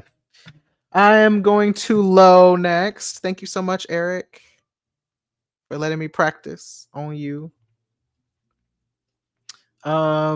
Low, you are up next. Shout out to the kitties, Eric. Oh no, my cards. How you doing, Rari?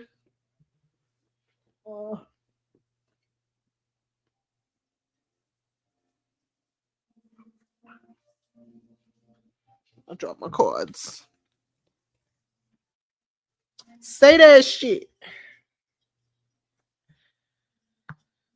Hello, you're up next. Are you still in the room with us? I'm doing good on time. Huh. This is for Lo. If you have any questions, please put it in the chat. Oh no. Cards wanting to jump all out my hands. Everybody got something to say all of a sudden.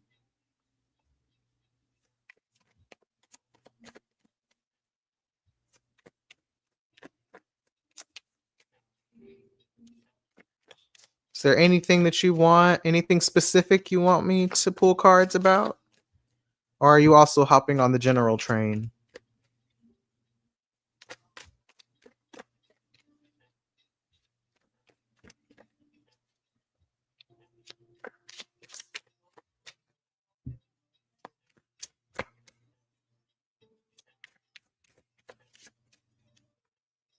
Too many questions. Okay.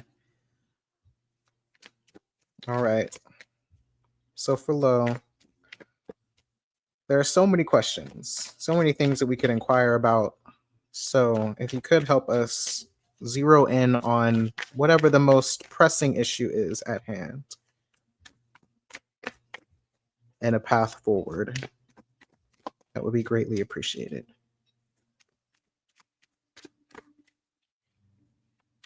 What does Lo need in this moment?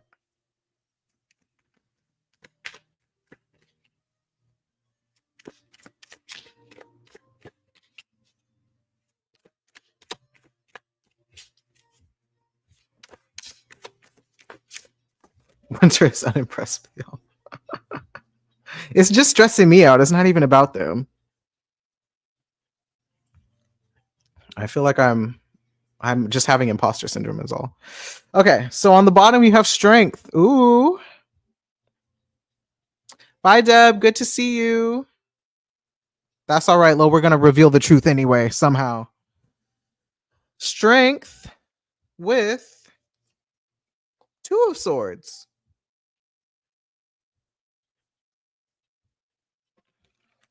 So for you, Lo, you are wrestling. You're having like an internal conflict, internal battle with yourself, and caught between two decisions, or at least having some internal conflict about some choice or decision that you need to make. It's good to see you, Deb. I hope you have a good day. On the one hand, is there on one hand? Hold on. What do I want to say? I need to loosen up. Okay. Because strength, right? Strength is like part of you that is how do I want to say this? I keep thinking shadow work, but that's not really what I want to say. I'm thinking about shadows. Like there's a part of you that is maybe a little more ready to snap or fight back or bite back or something. Just some part of yourself that you feel like you have to control. some part of yourself that you feel like you're trying to reel it in.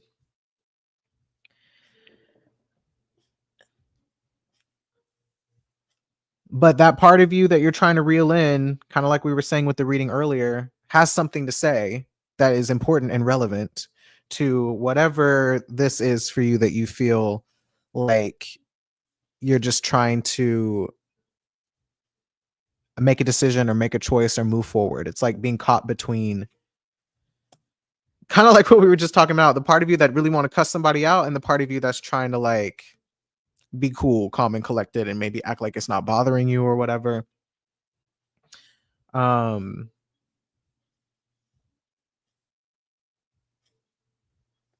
I would be curious about the part of you that does want to cuss somebody out, or the part of you that does just want to like unleash or be wild and untamed, like the part of you that isn't holding it together. You actually read strength real good when you said you need all parts of yourself to access your discernment. I was kind of thinking that at the time, actually. You're right. Yeah, listening to that part of you that you're trying to control so much, like that part of you has something to say that I think provides a lot of insight into whatever this other thing is that you're trying to like decipher, whether that's an internal conflict or a decision that you need to make. Or thank you, Desiree, have a good day. Decision you need to make or a choice that you need to make or whatever it is, like that part of you that wild untamed part of yourself has something to say about it. And I think the answer to your question lies in that part of you that's like trying to crash out. Does that make sense? I don't know if you feel like you need to crash out, but if that is part of what it is, embrace the crash out. Embrace the aspect of yourself that wants to crash out and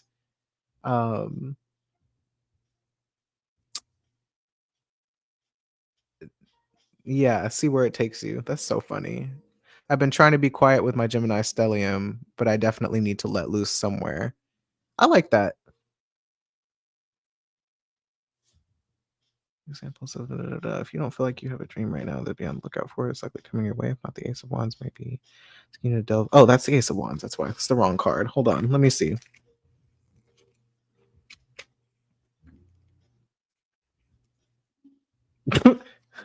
The book says you have two options and both of them are bad. That's so funny to me.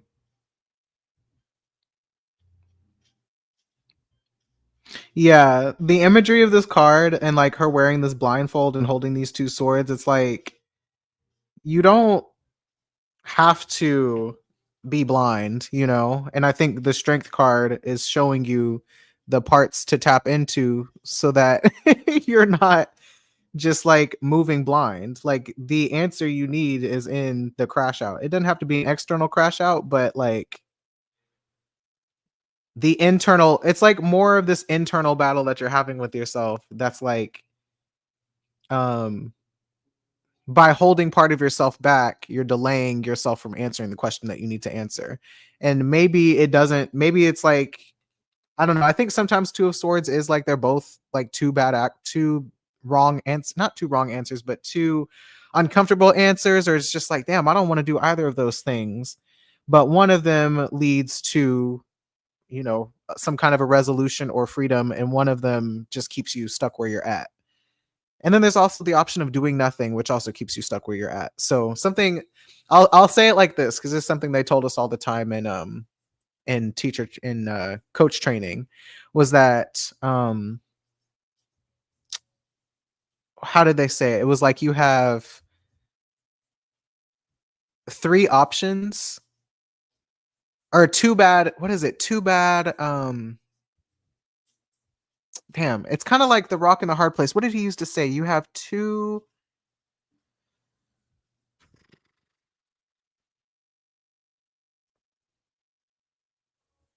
I don't know.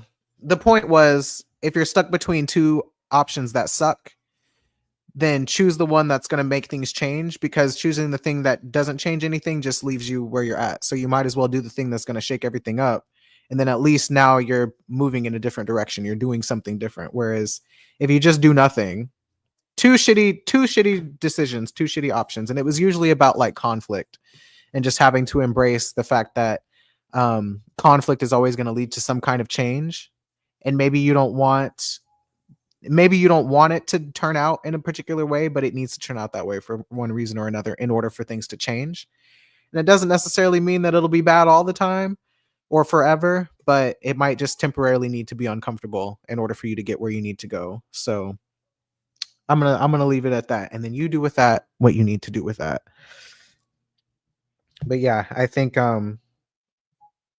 like I was saying earlier, that part of you that you're trying to have too much of control over is the part that holds your truth in terms of whatever you need to do in order to move forward. I think it was two shitty choices, and one of them was to stay the same,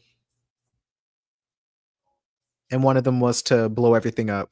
And it's not that you need to blow everything up, of course, but sometimes it is. Do the different thing. Okay. Def been feeling not wanting to do either of the things or anything, but I know I got to do something. That shake-up part was very helpful. Thank you. Thank you. No problem. No problem. It's going to require something different of you. All right, KJ, it's your turn. Thank you so much, Lo, for your vulnerability and for letting me read for you.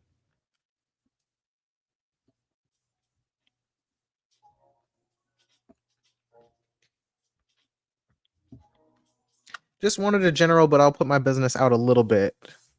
Question around my job position. Okay, period. Job-related insights at this new moon in Taurus. For our last one of the day. I'll do one more shuffle.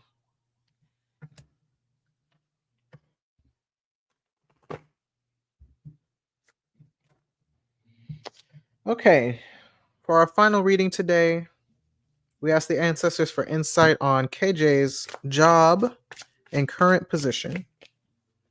Just some general insights on what they need to do if they need to do anything, or what the nature of the situation is and what the path forward is. Just some kind of insight at this new moon for KJ. And we just gonna have to work it out on the remix. And thank y'all for your tips. I do see them coming through, and I greatly appreciate. I like that too, Samaje. The afterthought, or an afterthought for that reading, was the stuckness of the Two of Swords can be you trying to reason with your feelings instead of just taking what you feel at face value. I think that's very apt for the situation, for sure. All right, this is for KJ. Tell us about this job or whatever. And let's help us provide language for the situation where we may not have any. And so it is, Ashe.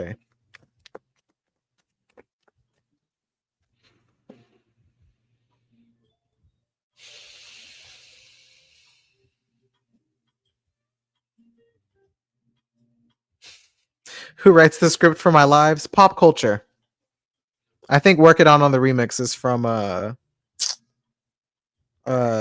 Charlie XCX. Okay, KJ, this is for you. Page of Swords. There it goes. Page of Swords with, good to see you, Cosmos, with Three of Cups. And we got a matching color scheme. Love that. Cute. Okay, so this is related to work. Well, this is related to a question around a job. Immediately, Page of Swords is giving well, the first thing that came to my mind, I don't know what this relates to, but Page of Swords is like, have you considered looking elsewhere or exploring other positions, other jobs? And if it's not another job or another position within your job, this is giving like brainstorming, collaborating with other people, especially with Three of Cups, just um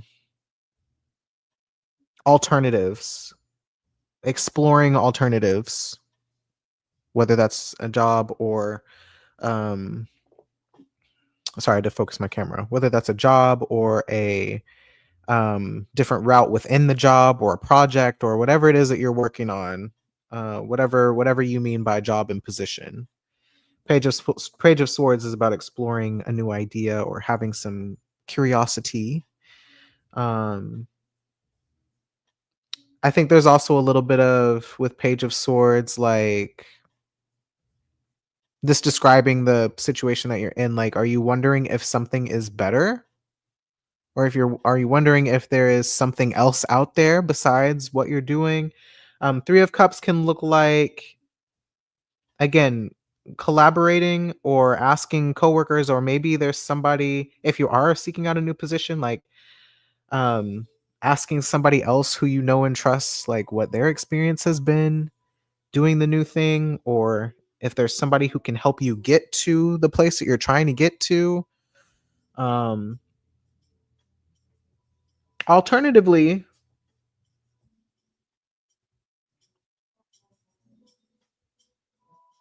because sometimes the Three of Cups is like celebratory as well. Um,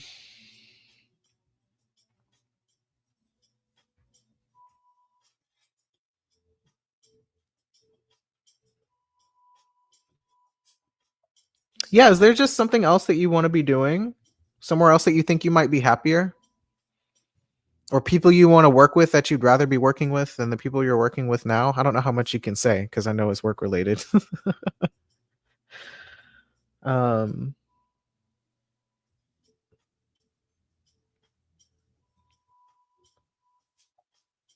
Friends that you can lean on. Yes, doing this work, but not in a nonprofit, but on my own. Well, it sounds like you don't need to be doing it on your own.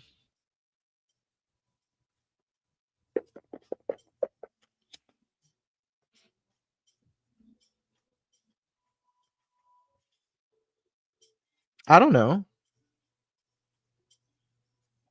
Doing this work, but not in a nonprofit. Oh, like you're trying to, like, are you trying to do it on your own, or you're um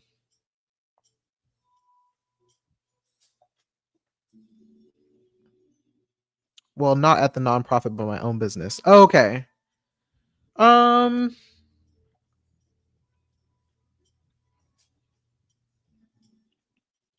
yeah, Three of Cups. I don't know, between like 3 and 6 of Cups. I feel like 6 of Cups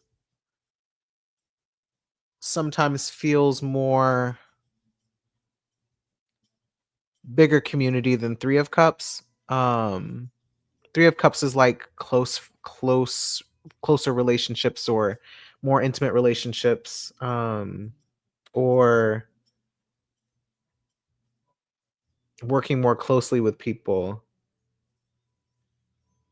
I don't know. Page of Swords and Three of Cups is giving ask around.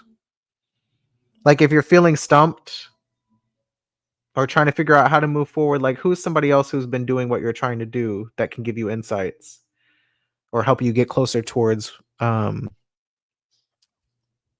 just whatever it is that you're trying to accomplish. Because I think doing it on your own, it's, if we go back to the reading from earlier, it's kind of keeping you stuck on this one range of possibilities. Whereas when you can invite in other perspectives or other ideas, and kind of collaborate in a way, whether you include them in the work itself or not, it's like, oh, who's somebody else that I can ask that might be able to provide some insight or direction for this thing that I'm trying to accomplish. Oh yeah. Smaje says Page of Swords and Three of Cups is kind of overlooking the people in front of you. There's people you know that can answer your questions. Yeah, so that's kind of in the same vein too. Like, um, exploration with other minds. Include some other people in your thought process, which is very Jupiter and Gemini, if I may add. If there's a concern that somebody might offer something that throws you off your path, then getting really clear on your intention with the work can help also frame the question that you need to ask and who you need to ask. versus just asking any and everybody, because any and everybody's input maybe is not needed. So if there's some hesitation around that, then yeah. Oh, you have Jupiter and Gemini? Oh yeah, happy Jupiter return. Yeah. And yeah, too, if there's just somebody around you whose input would be really helpful,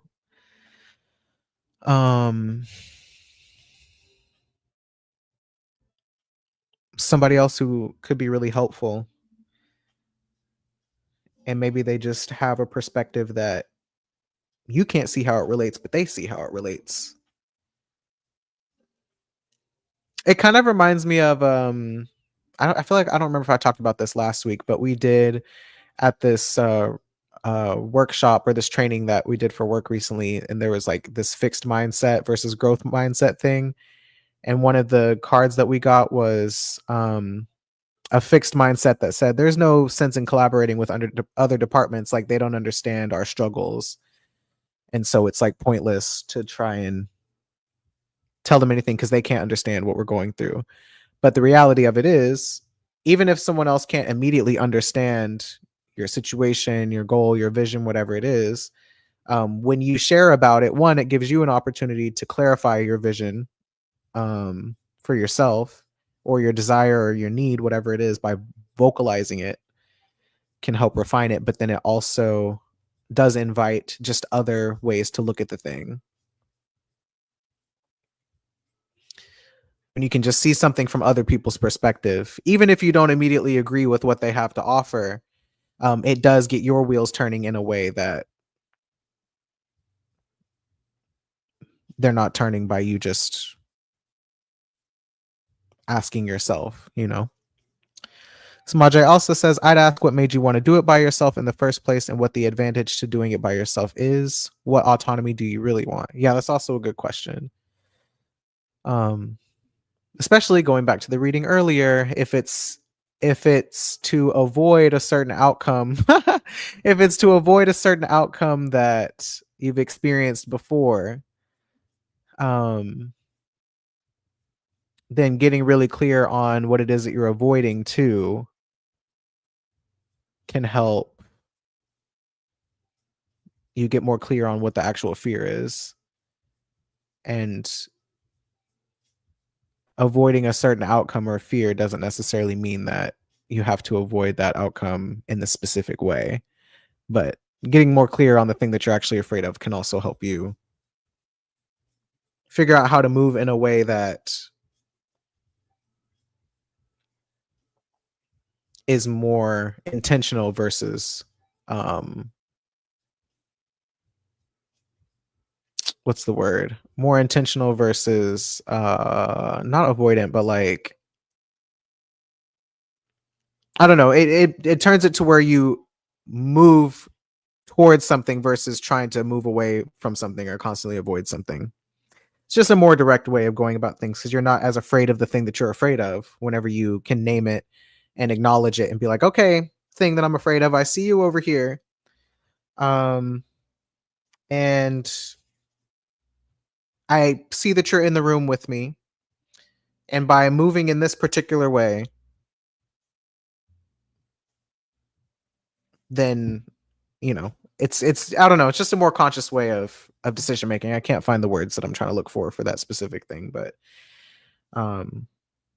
the fear has less control over you whenever you just acknowledge it outright. Like, okay, this is the thing that I'm afraid of, and so since I know that I don't want this to happen, then if it does happen, I can be less afraid of the outcome. And also, if this is the thing I'm trying to avoid, then this is the thing I need to do, versus just being like, there's some nebulous thing that I'm not sure about and I can feel it influencing my decisions, but I don't want to think about it. Like, yeah. Friend, are you strictly stopping at 5? I want one. I will do one for you just because you have been offering little readings, and then I'll stop because I'm at 2 hours now.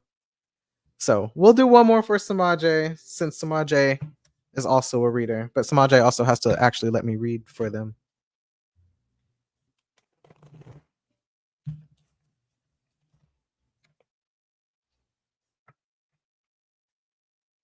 We'll do one more for Bestie. Thank you, KJ. Thank you, KJ. Thank you for letting us read for you. Why are you dragging me already? Repayment for all the times that Samaje reads for me. Handling all the debt I have now. Oh, is that your question? Okay. So this is for Samaje.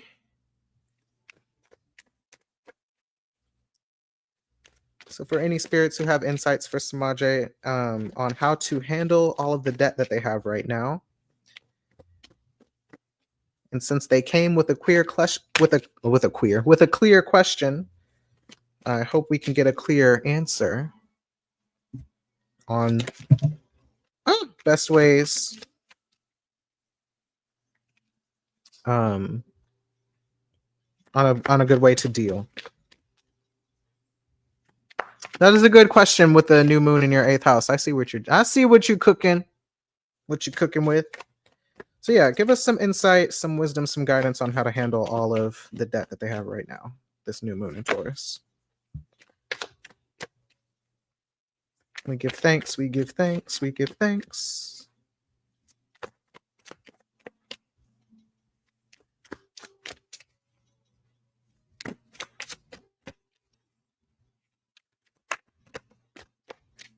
All right.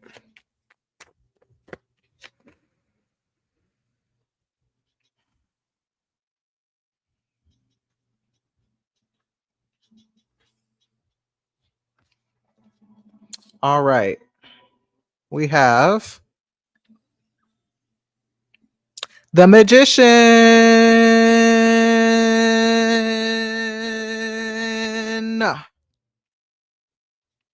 Samaje is the Magician. And the Sun? Child, why you got 2 majors? What's that about?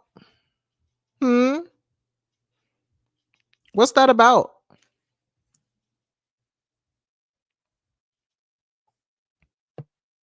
The Magician and the Sun? Why would they give me 2 big cards? I'm hearing you gotta pop out and show niggas. Handling all of the debt. Well, first of all, the Magician, I mean, you just said cooking with hot grease, right? So if you are the Magician, this means you have a lot of different resources available to you in order to solve this problem. And you're gonna have to get creative to make good use of all of those different resources, especially resources that maybe you haven't had before. Resources can also be not insight. What am I trying to say? I don't know. I'm gonna just leave it at that. You have a bunch of different resources that are available to you that you can utilize, that you can get creative with and use in a way that maybe you haven't used them before. And the sun is really interesting in this context. I don't even know. I'm sure you probably already know, but let me sit with it for a second. Like, is the sun the biggest resource that you have in this moment? It's like,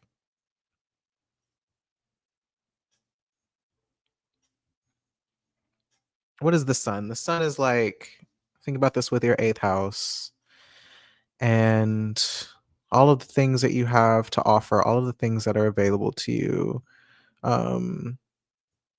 The sun as a card that deals with self-awareness and seeing like your truth, your authenticity.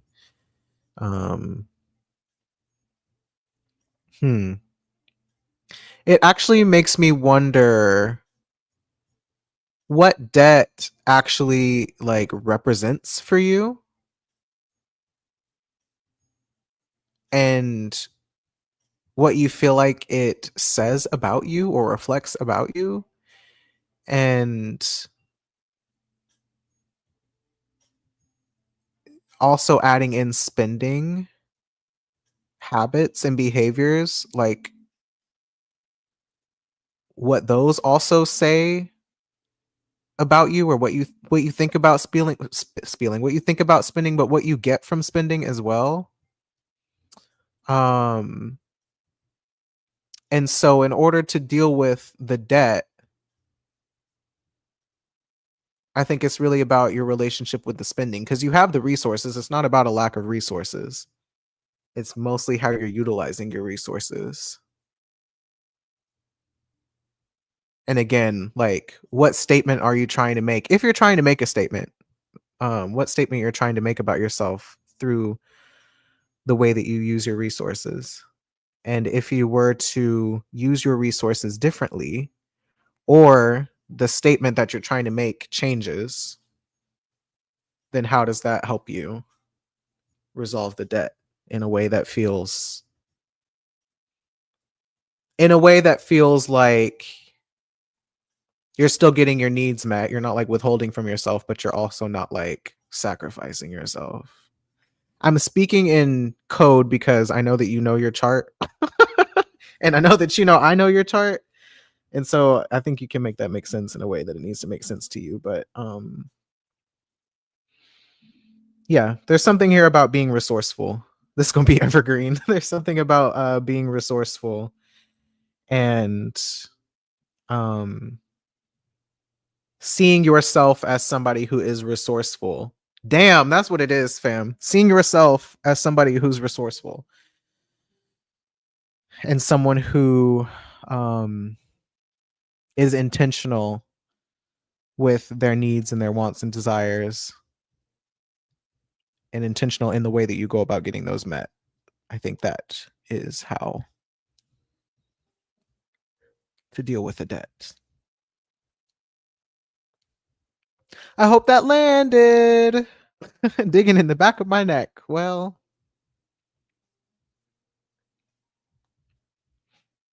while you ate that.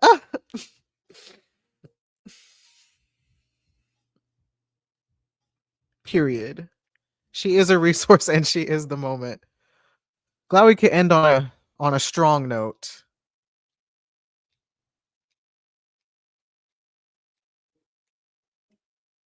Very good. Mood. Haha. Bow bow bow. Okay. That's just gonna be what it's gonna be. Should I do one for myself? I want to do one for myself. Yes, ma'am. I want to do one for myself and then I'll be done. New moon reading for myself, even though I read for myself yesterday. Not y'all said yes. Y'all want to be in my business too? Oh, Lord. Careful what you wish for.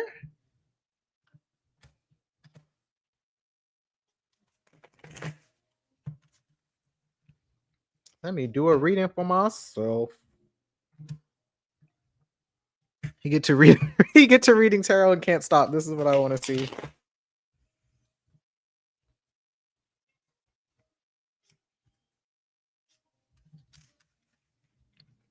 I need one more good shuffle. That was not a good. Fearful. I know tarot is fun. I have to get into the flow of it. But it's fun. It's nice. I like it. Okay. So this is for me. What do I'm gonna do a general because I the question that I had recently I already asked myself, but I'm sure it'll probably come back up another way. But what insights do my ancestors and spirits have for me about this new moon in my 12th house, in a sign that I really struggle with, but that holds the puzzle piece to the rest of my chart?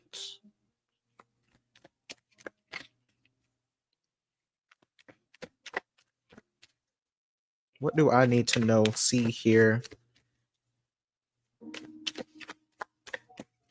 and how to move forward with this new moon energy?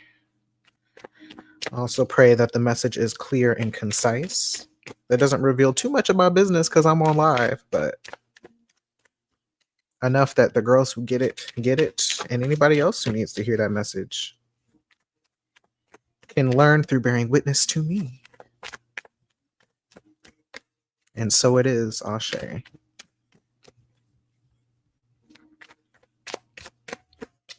Amen.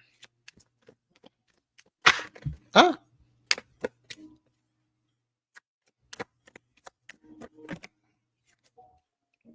have one more good one.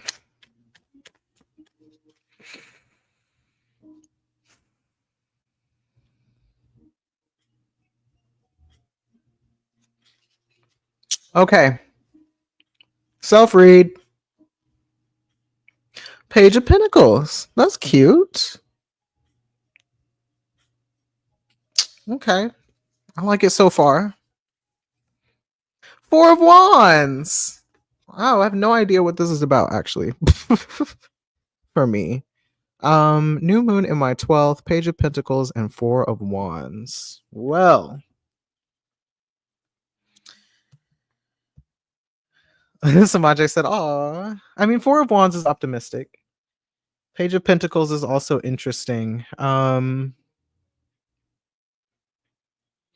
thinking about immediately Page of Pentacles makes me think about like now that I have more access to more resources, like what's possible for me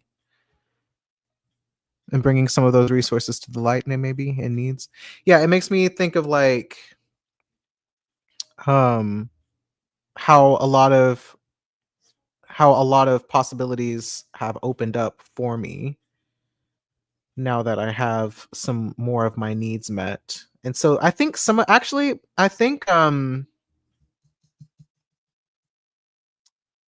to think of this in the context of my chart, but in general the spread to me just kind of says like there's some relief, I guess, that I'm able to experience now because of the resources that I have and what that kind of like I don't know, like let me sit with it for a moment.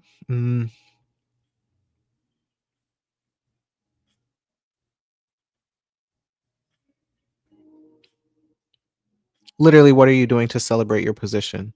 Like an actual celebration. Lord knows I had mine. That's actually really fair.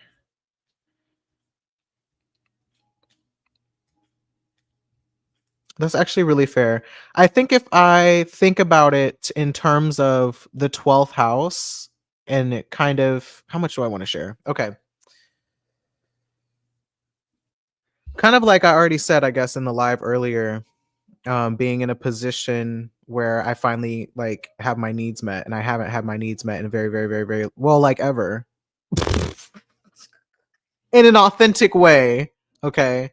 Um I am rubbing my chest because I'm a little sore also, but I'm thinking about that kind of really hit though, like this idea of how I've never really one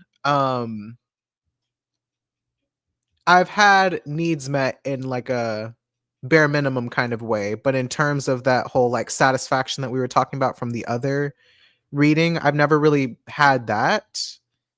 Um And in my quest of trying to have that over the years, I feel like I'm just now in a position where I can actually give myself everything that I want.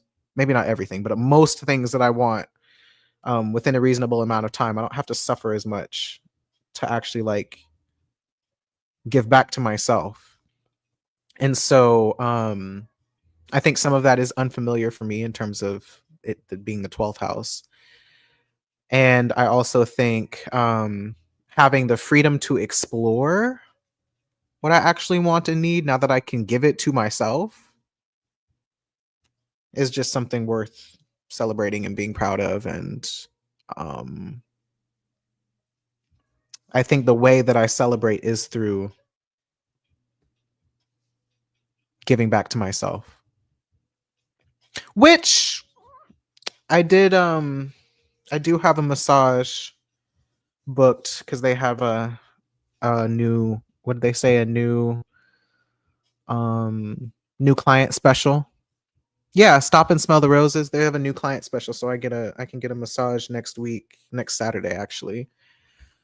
And I've been needing a massage for so long. And I always said like, okay, when I finally get paid, I'm gonna book a massage. So a half off massage is obviously right up my alley. And that is one way. And then I think also now that my taxes are finished, that's also like something I need to celebrate, especially because there's a way that my accountant and I, well, one, celebrating the fact that I actually have an accountant again, because I didn't have one for a while. I had to fire the other one because they were fucking my shit up. And this person has already given me like some guidance on how to prepare for next year's taxes, so I'm not having to scramble at the beginning of next year. I already have a plan for the rest of this year and for next year of like how to kind of restructure my business and things, so that that's also another weight off of my shoulders that allows me to do and conduct readings in a way that is cost effective for you all, but also, yeah, just lots of things. Okay. And yeah, one of the things that I can't tell y'all just yet, but by the end of this week, um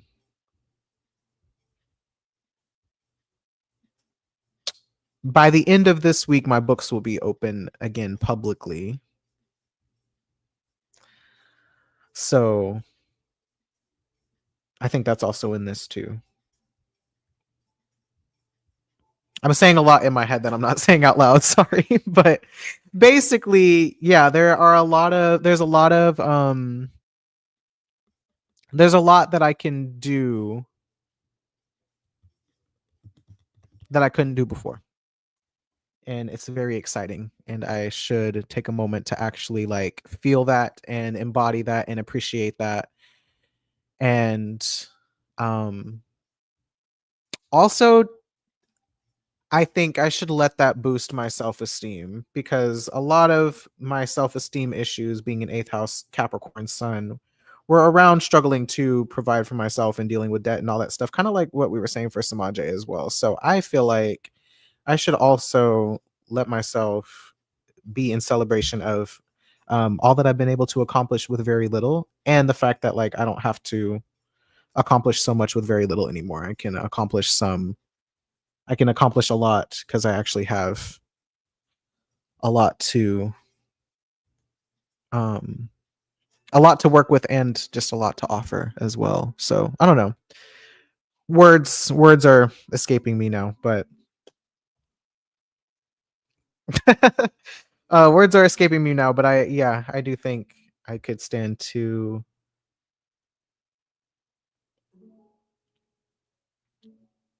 acknowledge my own resourcefulness and be in celebration of that, because it was a very, very hard fought, long battle to get here.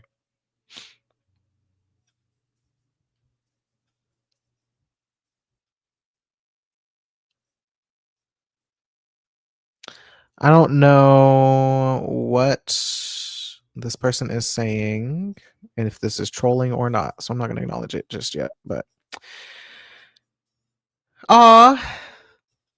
keeping some for yourself. Such beautiful cards, got me emotional. That 4 of Wands, yeah, Four of Wands was nice to see. 4 of Wands was nice to see, and even Page of Pentacles was nice to see. There just feels like so much like possibilities, so many possibilities that opened up with that card. And just celebrating having options. That's kind of what it's giving to me. Just celebrating having options, celebrating all that I've accomplished, celebrating all that I will be able to accomplish from this new state, nervous system state. And finding people to celebrate with, I think. But I think it's also okay for me to